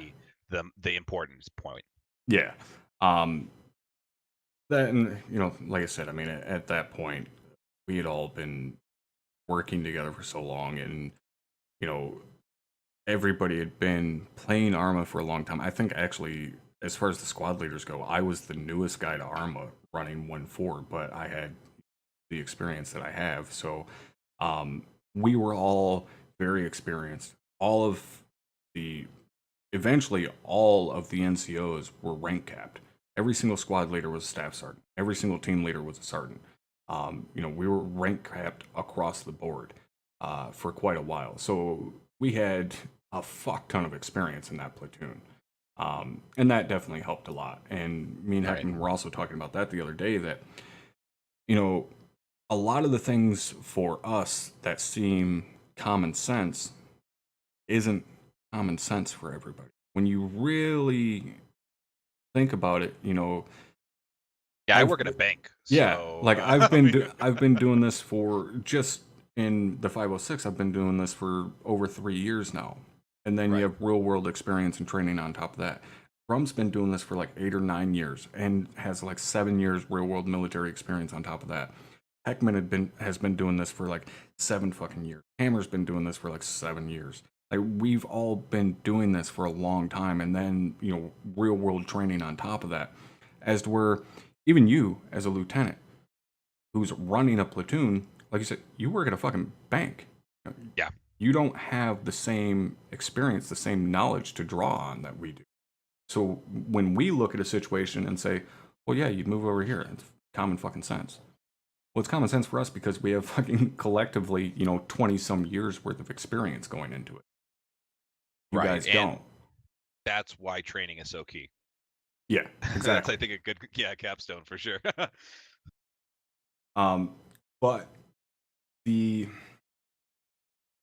I said, I came to that realization, but it's one of those, like, people would say, well, then why not be easier on the guys? Because it's not, it's not common sense for them, and it's not something that you would expect them to know automatically. And it's like, yeah, that's true, and there is the sense that, okay, lighten up a little bit. They just flat out don't know. That, I can understand that argument, but it's also the sense of, okay, if I were easier on you guys, said, that's okay, you made that mistake, it's fine, you guys did all right. What's going to drive anybody to improve? If I weren't to say, you guys fucked this up, this is not acceptable, you cannot fucking do this, then, you've got that to draw on and say, oh, last time I did that, the first sergeant ripped my fucking ass open. I probably should not do that again. Let me rethink Right. this process. So, I mean, like I said, I can understand, both schools of thought with that, but, it's the same as I tell guys in OSET, I'm here to point out your mistakes. I'm not here to coddle fuck you and say, hey, you did a great job today. You don't learn from that. You learn from me telling you, no, that is wrong. Stop fucking doing that. You're being a retard. You're not going to learn from me saying, yep, you did that great. I don't care if you did it great. I'm still going to find a mistake that you made so that you can improve on it. Because if you're not improving, you're fucking useless. If you're not actively trying to be better at what you do, then you're useless. Wow. I gotta say, that's what sets what we do here kind of apart, I guess, from what makes this a little bit more than just a video game sometimes. You know what I'm saying? It makes the community build around it, I guess. Yeah. Definitely. Yeah, I would say so. But that's where I'm very much so of the same mindset of, somebody like Jocko, who has kind of a, I guess, semi-famous monologue from his podcast where he's talking about failure. And, the long short of it is that failure is good. You learn from failure. You failed Right. to get a promotion, good. You can learn from it and work harder. Yeah. You failed to get the mission you wanted, good. You can go do another mission and do good somewhere else. It's just that mentality is one that I agree with, but it's also one that I think has kind of spread fairly evenly across the unit, where it's not bad to fail. I mean, it is. You're gonna get fucking, you're gonna get reamed if you fuck something up, but it's not like you failed, you're fucking gone, see you later. We're gonna give you plenty of chances to fix that mistake, but that's why we point out that you fail. Even if it's the tiniest, most minute thing that you fucked up, we're gonna point it out to make you better. It's not just to be an asshole and be like, hey, I'm better than you. I knew not to do that. Like, no, motherfucker, the better you get, the easier my job is. I would like to just sit here, eat fucking Cheetos, drink a Monster, smoke a cigarette, and not have to fucking speak on the radio at all. But I can't do that because I have to fucking advise and get things done. But we can push further towards me sitting on my fat ass eating Cheetos, the better you guys are. So I'm all for that. But I want to, we're already running kind of long, but I want to talk to you, Nichols, on some of this, being, I guess, kind of the most junior when it comes to this unit. I have no idea how much experience you have and stuff, but firstly, I want to know what in the fuck drives you to join a fucking ArmA realism unit, especially as a female. Like I said earlier, I mean, it takes some fucking balls to go into a realism unit as a female. So what made you want to not only get into ArmA, but get into the 506? That's actually a really good question. I mean, Mostly my brother. besides my sultry voice, let's get that out of the fucking way. Mostly my brother. Him doing it himself years back. He was in one himself, a different unit. Hated it because of all the inner politics and the ass kissing and all that. Oh yeah, all the bullshit. Yeah, all the bullshit that we won't put up with. Yeah, he couldn't stand it, and then him being in the mindset that he was in of public service and all that, he decided to go join the actual military. I guess it's just to kind of honor him, and I watched him do it a lot and enjoyed watching him play those games and stuff. So it was one of those things that was like, you know what, I'll give it a go myself. Why not? So speaking of that, your brother joining the military and doing this, and you enjoyed watching him do the realism thing and stuff, did you ever kind of think to yourself, maybe I could do the military thing? Oh God, no. God, no. No? No. No way in hell. Why? It's not. Why do you think that? Not how I am. I can't. Like in a game, it's one thing. It's computer digital. It's a digitally created thing, and I can separate myself from it. But I don't think I could actually bring myself to do harm to another person. Like I physically, if I were put in a situation like that where I had to do harm to another person, it would destroy a little bit of part of me every single time, and I don't think I could bring myself to ever do it. I can understand that thought process. Not to be a dick, but I think you're wrong. Not to tell you that you don't know how you feel. But the easiest way to correlate it would be, could you end someone's life to save your brother's? Mm, again, that would be a tough decision. Right. I think yes, but at the same time, it's one of those where me and my brother haven't gotten along in the past few years. So that's kind of one of those where it's a loaded question where I might not want to, just out of the sense that he's been an ass. Right. Now, however, if you change that question around and said, "Would I kill somebody to save my girlfriend's life?" Well, You better there fucking you go. you better fucking believe I See, probably You're would. capable of it. But Oh, my easily. But my point it would still. my point of it is, though, when you go into a military setting like that, those people do become your family.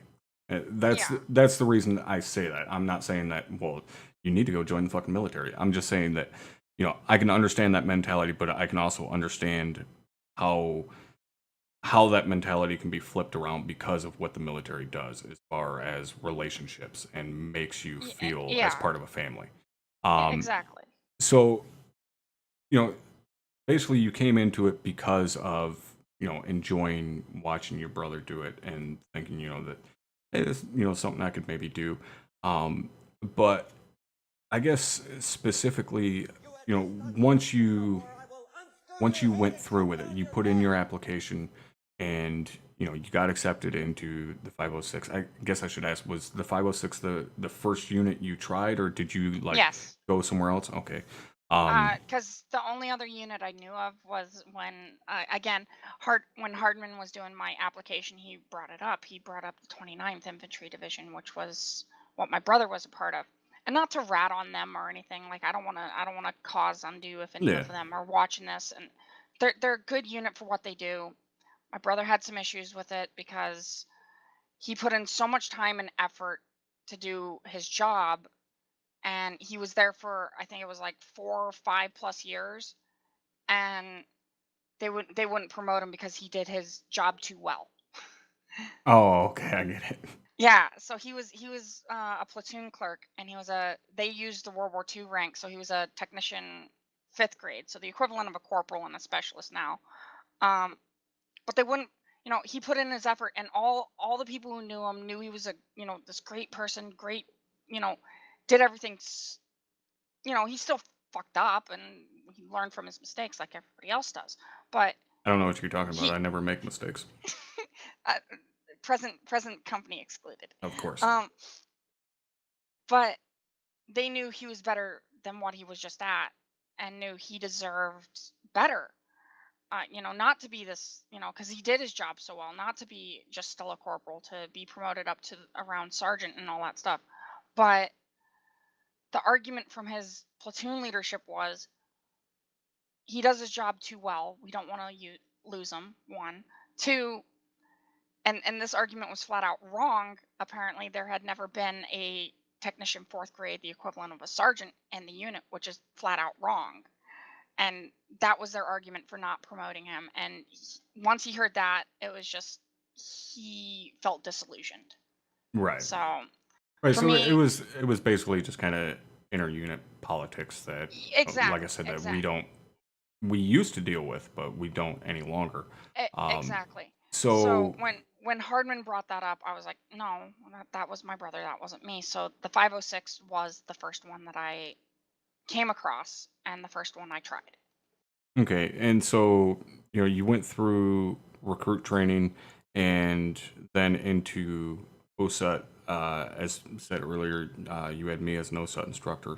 Yes. And you mentioned earlier that you're a history person. Did you have any knowledge of the 506, the real life 506 or 101st, like coming into this? Yeah. I mean, again, history, my thing. My grandfather served in World War II. So I was really into the whole Band of Brothers thing. So I've Hmm. watched that entire miniseries. So I know Well, all you're about already that better than stuff. Munson, so. I guess. But yeah, I enjoyed that, watched that. Um, so yeah, I know some of that backstory behind all that stuff right there. Besides that, anything later in their history is a little bit of a, kind of complete blur to me. But I do know of their, startings back in World War II as this, brand new, idea. Yeah. Brand new idea that even the brass was like, is this a good idea or not? Yeah. It kind of worked for the Germans in Greece, so we'll give it a try. Exactly. So, you came into OSET with me, and I mean, obviously, people know how I am. I'm not exactly the fucking nicest guy when it comes to OSET. I don't remember yelling at you. I'm not sure. But going into OSET, was it what you expected it to be? Because I know it can be a bit of a, I guess, kind of a, not necessarily a culture shock, but it can be kind of a shock for people going from recruit training, which is generally quite a bit more tame, and it's just a lot of talking and stuff like that, and then you come into OSET, and especially you run into me, it's tends to be a pretty big difference from recruit training. So was it what you were expected, or did you get kind of a shock, like, oh, holy shit, this dude just called me a fucking idiot? Like, wow. I think it was kind of what I expected. Again, I was able to see my brother go through his recruit training for the 29th and saw how they did things. Again, being kind of a history person, I've seen videos, I've watched movies like, Full Metal Jacket. So God rest his soul of Marley Army. But, so, to me, it was kind of one of those things where I went into it thinking the worst. So if things were better than that, good. If things were around that, I already knew some semblance of what was going to be going on. What she's saying is it was the worst. No, not at all. And very quickly, Taco, thank you very much, brother, for that 10 spot. And that's okay if you're dead to drum, because I like you more anyways. So there. So when you came into the unit, got through OSET, did you already know ahead of time roughly what you wanted to do, like whether it was infantry or pilot or whatever? Yes. Unfortunately, my first choice didn't pan out and I ended up in the infantry, but nonetheless, I knew what I wanted to do because I knew what I liked to do and knew what I was good at. But unfortunately, to some certain people who I won't name out of politeness, I wasn't good enough. So, and even with all my time that I spent, trying to fix being good enough, I wasn't ever good enough. So I decided to go to the infantry, where I have somewhat excelled at what I've been doing with my automatic rifle. Well, let's be fair here. I'm the top of the enlisted command, so it's my automatic rifle. I just let you borrow it. Yes. So again, infantry wasn't your first choice. I know you wanted to be in rotary. Yes. But the moving to the infantry side of things, and I mean, I guess really any aspect of the unit, hearing and seeing firsthand kind of the horror stories, I guess, if you will, from your brother. I'll call them horror stories. Were you surprised at all by kind of the standards that we hold here, or was it kind of what you were expecting? I would have to say I wasn't. I mean, there's some things that have surprised me. Uh, the standards being a little bit of one of them. Yes. To see how everybody kind of conducts themselves very professionally, even in a non actual kind of official setting, we're all very professional, very polite, very this, that, and the other thing. Yeah, even The when whole we're 10 not in an yards. official setting, people still call me first sergeant, and it's like, you can calm down. My name is Brewer. Like, we're not in a fucking briefing. Exactly. Like when one of the things that kind of all got me, and uh, Lieutenant Hammersman can actually vouch for this because he was the one where it happened with. We were playing on a GTA server with him, and I was always like, "Yes, First Lieutenant. Yes, First Lieutenant." He's like, "Nichols, chill. It's Hammer." I was like, "Okay." Yes, first I lieutenant. was I part of me wanted to go back to saying yes, First Lieutenant. I just said okay because I wasn't sure where to go from that. It was like everything was just so that whole sense of, That's what you you know us as. yeah, exactly, Yeah, exactly. it's You like know, calling your parents by their first name. yeah, It's yeah, weird. exactly. It is Um, weird. yeah, and I can definitely understand that. Like and we always have that issue like when we're filling in. Like somebody will be like, "Hey, Top," and I was like, "It's just Brewer when I'm filling in. Like you don't call me Top, you don't call me First Sergeant, you don't call Drum Yeah. Cap. Yeah, It's just there was Drum." there was a time when the captain did fill in for one of the operations, and I remember our squad leader and fire team leader coming down and saying, "If you run into the captain, it's just Drum. From the moment we get in there to the moment it's called mission complete, it is just Drum. The minute mission complete happens, it's back to captain." Right. And I can understand how it's weird for people. Like I said, I liken it very much so to like calling your parents by their first name. Just it's weird. Exactly. So going to the infantry side, and you're in 2-1, correct? Correct. 2 and Alpha. So you're stuck with Myers. I apologize. I don't mind it as much. I like Myers. Well, you should, because he can't speak English for shit, despite being a native English speaker. It's funny at times. Yeah. Well, you should ask him to say Shaw sometimes. Yeah. Good luck understanding that one. Yeah. But so running as a AR and a rifle squad, is there? Do you have any type of, I guess, aspirations to go into a leadership role? Like, is that something you could see yourself doing? Like, yeah, I could be a team leader sometime, or a Yeah, squad leader. actually, yes. It's funny because me and Sergeant Salvatore are always kind of talking about that. How, he's like, I'm always telling him, hey, I have the aspirations to be, to be a team leader, to be a squad leader. Probably not much more than a squad leader. I don't want to go much more farther than that. But I'm always telling him that aspiration, and he's always like, yeah, I understand. I see where you're coming from. You're good. You need work and you need time to really become better, but you're good. And I can see maybe 3-4 years down the road, whenever you have that experience, I could see it happening. Yeah. Well, I don't know about 3-4 years to become a team leader. He's exaggerating, of yeah, course. I know. Given the amount of time, you put enough time in, enough to get that experience. Yeah, it could happen. Yeah, and that's, I mean, that was one of the biggest changes for us when it was, hey, we're no longer just giving someone a position because, they've been here for a year. Like, I don't give a shit.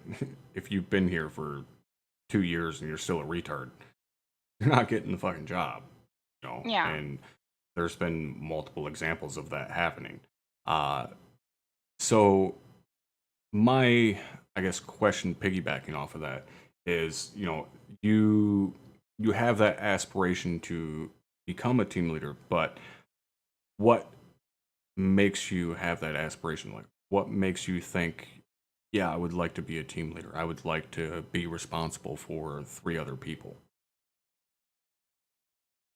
I guess I would have to say, because I'd go back to my parents. My parents always instilled in me, and it really kind of hit home a lot during high school when I would be harassed and bullied and all this other stuff for my way of life. For those that don't know, I am openly a lesbian. So for those that don't know, there you go. For those that do, doesn't matter. So I got harassed about that, and my parents always kind of instilled that and instilled a thought process in me of be a leader, not a follower. Mm-hmm. Doesn't matter what you do, be a leader, not a follower. And so, and my way of looking at that was kind of a sense of, okay, always put your best foot forward, treat others how they want to be treated, and all that stuff, and really go out and change the world. Not in the sense of, you change the entire world, but No, but change your world. change your world, change how people look at you, change how people treat you, change all that stuff, really bring out that kindness and leadership, ability that's deep inside you that everybody has, that not everybody fully understands that they have it, but it's everybody has it. And really get that out there and show, you're not going to be somebody to be walked all over. You have this ability to really stand up for yourself and defend, you know, your friends, your family, your whatever. And in this case, you're the three other people that are underneath you as a team leader, really get it out there and teach people the way it is to, do things and to do things properly. Okay. Yeah, it's the see at least you have an answer. I'm not gonna say like there's a right or wrong answer to someone asking you a question of why you want to be in a leadership position. My biggest thing is like, especially when I was at a platoon level, or now talking about choosing platoon HQ, because we handpick every platoon leader and platoon sergeant. Every single time I'll ask somebody, why do you want this position? And more often than not, when people, at least from me, get turned down, their response is something along the lines of, I'm not sure, maybe, like they're not real sure as to why they want that position. That's always a huge problem for me. Or it's one of those, I think I deserve it. I can't stand people who think they deserve something. Vast majority of the time, you don't. If you think you deserve something, you fucking don't. The answer I love most, surprisingly, is if I think someone is ready to take a position, some type of leadership position, it generally means they are. My personal favorite response is, I don't want to. I don't want to leave my guys. That's like my favorite response to hear, is I don't want to leave my guys. I love that. It makes it that much harder when I have to say, well, we kind of need you for this, so say yes. And then they say yes, and they end up having to leave their guys. But that, to me, that response of, I don't want to leave my guys, that shows a lot to me in terms of their leadership and their, I guess, kind of relationship with those that they're responsible for. So something that I wanted to bring up, because a buddy of mine actually asked me this a while back, and now that I have you on here, he had asked me if we had any females in the unit. And I was like, yeah, we've got a couple of them. And he was like, does that make, like, is that weird for you to have to like be in command of women? Which I'm obviously not in like direct command. I don't necessarily like deal directly with you or Lindsay at any point in time, pretty much ever. In fact, this is the most direct contact we've ever had. Besides us, yeah. Yeah. So, he, like I said, he asked me, is that weird for you to be in command of females and, this realism unit where it's all a bunch of fucking gung-ho dudes talking about your dicks? And to be fair, usually it's me talking about dicks, but, and I almost didn't know how to answer the question because I was surprised the question was even raised. Because it's one of how can it possibly be weird? Because it's one of the, it's not like we can treat you guys differently. It's not like I can treat you and Lindsay as like special snowflakes because you're women. It wouldn't be right. Not just to the dudes in the unit, but it wouldn't be right to you guys. Why the fuck would I pull punches for you guys just because you're a female? Like that's just wrong on both levels. It's fucking, it's like I said, it's kind of shorting the dudes, but it's also shorting you guys, and you're not getting the same fucking experience or the same training or whatever that you should be because I'm pulling punches like that. That's, to me, is just such a non-fucking issue. So like I said, I just flat out told him like, no, it's not weird. I mean, to me, they're still fucking dudes. Like, I don't treat them any differently. I mean, I quite often will fucking bust people's balls about Lindsay having bigger balls than them because she'll step up and do something or whatever. So it's one of those, like, maybe, I guess in the only way that I'll treat a female differently is that I will basically use you guys to make a dude feel like a fucking idiot. To say, she's a fucking female out here making you look like a bitch. Which still isn't necessarily right. You know, it's still fucking, I guess, discriminatory. But it's an effective tool to make a dude feel a little bit smaller and pick up his fucking handbag and be like, alright, I need to nut the fuck up and deal with this. If she can do it, I can do it. But it's the same thing in reverse. If they can deal with it, you can fucking deal with it. You know, I've never once thought about addressing you guys differently just because you're a female. And I don't think, and obviously you can answer this, but I don't think you guys would want me to. I mean, even if I was being a total fucking asshole, just ripping guys apart for something they did wrong, and you were involved in it, I don't think you would want me to go lighter on you just because you're a woman. No, I actually wouldn't. If anything, I would either want it worse to, in the sense of, if it was my fuck up, but you were addressing it to everybody, if it was my fuck up, I would probably, one, own up to the fuck up, and two, would rather I take the entire hit than the whole team because it was my fuck up. Or, yeah, I would rather it be equal because, honestly, there shouldn't actually be a difference between men and women. I mean, Right. the only real difference is genetics and Yeah, the that fucking hardware stuff. you're working with, that's it. Yeah, exactly. I mean, a woman can do exactly the same thing that a man can do. Well, the biggest thing that kind of, I guess, points that out for me is some of you guys may, I think we've talked about Heckman's mom on here a couple of times. And this is not where mom jokes start flying, because I absolutely love Heckman's mom, and I've never even met the woman, but I absolutely love her. And I know I would probably rip a motherfucker's throat out for her because of what she's done. She was a medic in combat, and absolute fucking badass. Like, you know, she went to ranger school and went to jump school and shit like that. Like, I mean, just absolutely amazing things that even nowadays you still wouldn't expect a female to go to. And she's just an absolute badass. But, you know, talking to Heckman and like him relaying stories from her and stuff, you would never expect that from her. It's such a, you know, I know she's one of those types of people that you would look at and you would never expect, like, yeah, she's been in combat. She's, you know, she's stitched things together that no person should ever have to deal with. And, you know, she's seen and done things that no one should ever have to go through. And, you know, that to me shows me, yeah, there are definitely situations where it should be no different for a female.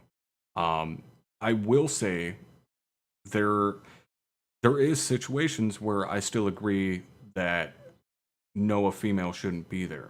Now, before you try and murder me, Nichols, I won't.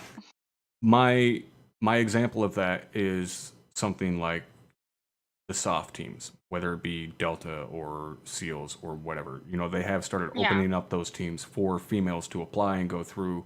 You know, Rangers a little bit different. Rangers isn't really a soft detachment. But, you know, they've had a couple of females at this point try and go through buds, and they wash out. And not to say that, you know, well, females are, you know, just oversized pussies, they can't make it through buds. I mean, a lot of motherfuckers don't make it through buds. There's a reason it's one of the toughest fucking trainings in the world. Hell Week alone, I think, has a 75% dropout rate. And that's just only when it was men. Yeah, and that's only the start of your SEAL training. I mean, buds is literally just the physical screening test of can you make it into the teams. Then once you get through buds, then you actually go through your real SEAL training. So that's one of those, and I'm not saying that like females shouldn't go to buds. They're taking up valuable spots that men could take, or some stupid shit like that. But it's one of those. I don't know if we'll ever see a female make it through buds. I mean, maybe. I guess it could happen, but I don't know if we'll ever see a female that can do that can manage the physical tasks that are required of buds. Not because, they don't have the will. It's just the sheer strength and fortitude that's required that their body doesn't possess because of genetics. You Right. can't, as a 5'5", 110-pound female, you can't be part of a 6-man boat team and lift up a fucking log that weighs 800 pounds. It's just, it's Right. not possible physically. So, shit like that, I can understand completely with them saying, yeah, there isn't going to be female SEALs, or even like SAS. Like SAS won't even open up their training pipeline to females because they're like, it's just a waste of our instructor's time to bring a female Yeah. in here because they can't physically do what's required. And I can understand that. In terms of like having females flat out in combat roles, yeah, I mean, there's definitely combat roles that females can fill, and that females do fill. There's always the argument of, well, if there's a fucking chick in my fire team, she can't pick up my AR that's 6'6", 220. Yeah, neither the fuck can you at 5'10", 160. What's your fucking point? It's gonna take Yeah. two of you to get the job done, no matter what. So, I can't really buy into that. But for you being, in this unit, which is obviously a simulated military experience, do you feel like there is, and just to kind of get away from the female aspect of it or whatever, do you feel like there's a job in this unit that you just flat out could not do? Like there's just no way there's too much involved in it or whatever. No. Honestly, no. And I want to ask you that as well, Mellius. Like, is there a job in this unit that you feel like there's no way I could do that? Oh, yes. That's for sure. I couldn't do anything in the air, and I sure as hell couldn't be a JTAC. Those guys are pretty fucking sharp. I get time to think, at least, you know what I'm saying? Right. Yeah.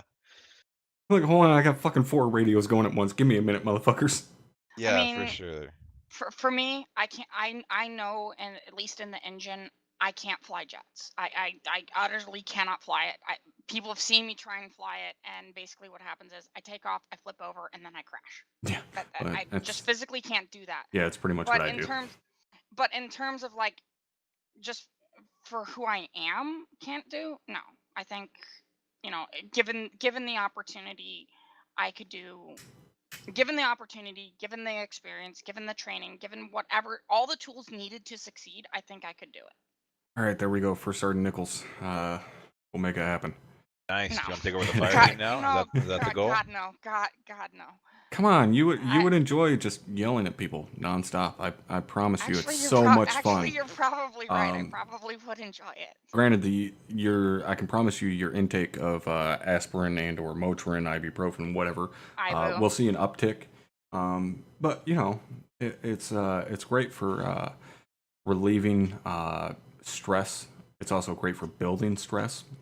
So yeah. Actually, building stress is more so OSUP, but is what it is. Yeah, I could see that. I could And really that's- easily see that.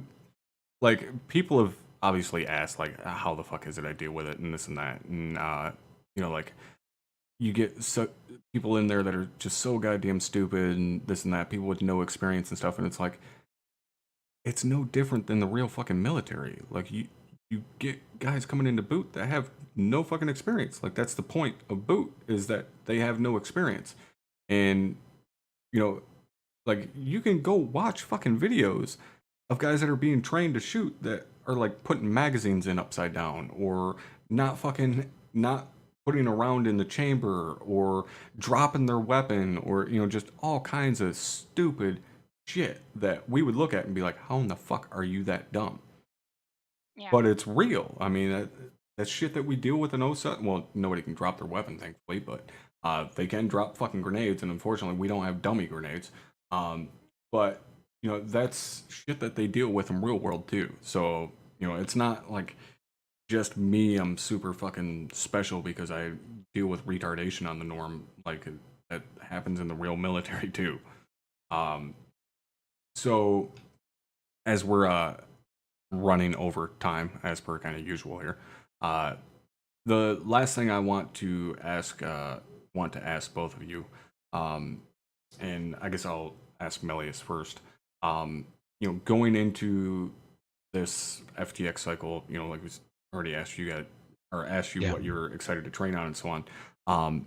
But going into this FTX cycle, I guess it's more so my question is not necessarily like what are you excited to train on, but do you look forward to going into a training cycle, or would you rather just do like nonstop deployments? Like I kind of said earlier, I feel that's really what makes this experience in.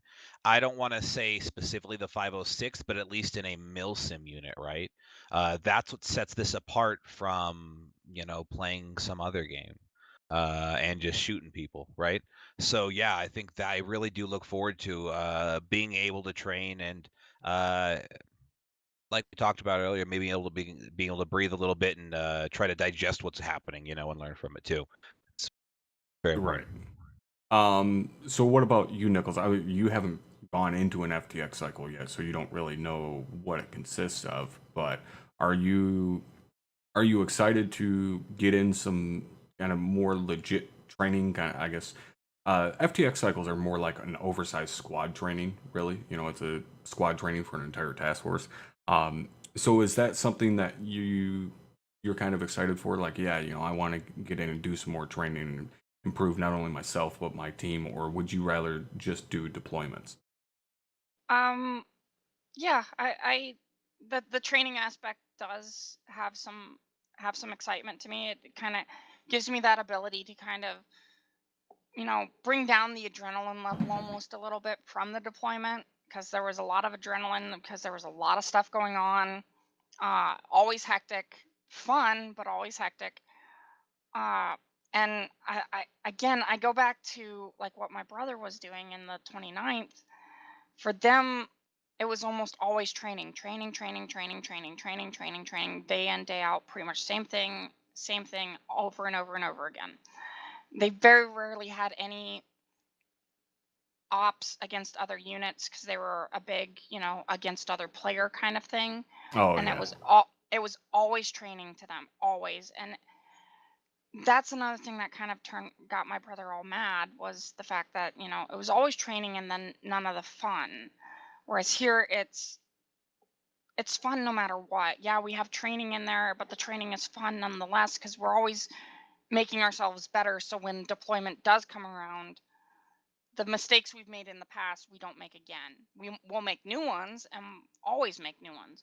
But at least we get that chance after a deployment to really kind of work as a team, get better as a team, really understand each person's individual strength and weakness kind of thing. hmm So like, me as the AR, I can reach out much farther than probably the rifles can, not necessarily accurately, but I can put more bullets down than they can and all that stuff. So one thing in our fire team that we need to kind of understand is when I'm out of ammo, everybody else has to pick up that slack. Because right. there's been times where I've actually legitimately ran out of ammo or run out of my reserves of ammo, and I'm sitting here asking, "Hey, can I get an extra box? Can we get extra fire down here?" Because I'm in the middle of reloading, and my reload time takes Much you know, longer. much longer than your reload time Yeah. takes because you're just slapping in a 30-round mag, pulling it back, and you're good. I have to take out the box, clean the thing, put the belt back in, close it, and then reload. Yeah. My animation takes much longer than the rifleman's does, and I think as a fire team and as a squad, our squad really does need to work on that. Right. It's because there's been there last time during the just the last operation for Task Force Bravo, there was an incident where we started taking fire. I suppressed them. I ran out of ammo. We immediately started taking fire again and started taking injuries because there was no There was no no suppression. pickup. There was no pickup of the slack of the AR being down Right. at the time. So going into an FTX, I definitely am going to be excited about that because I can bring that up to Sergeant Salvatore and be like, hey, we need to work on this. This needs to be worked on. We cannot rely on the weapons squads. We cannot rely on this, that, or the other thing. If my AR goes down for whatever reason, whether I am injured and incapacitated or I'm reloading, the slack needs to be picked up. Right. Yeah, and that's the stuff that not only FTX but squad trainings as well, but it's FTX is like that's why personally I love them because it's those little things that can be worked on a large scale. You can work on that stuff at a squad level, during squad trainings, but it doesn't carry the same weight as when you're with the entire platoon and doing it Right. all together. Because like you said, you can't rely on the weapons guys to pick up your slack. They may be in a completely different area, or they've got a different sector and they're engaging shit. They're too Yeah. busy. So that's why I really like FTX is because it's like I said, it's an oversized squad training. You're able to work on your specific squad stuff, but you also are working on it in a scale where it's the entirety of the task force. Yeah, correct. So that's gonna kind of wrap it up for us tonight.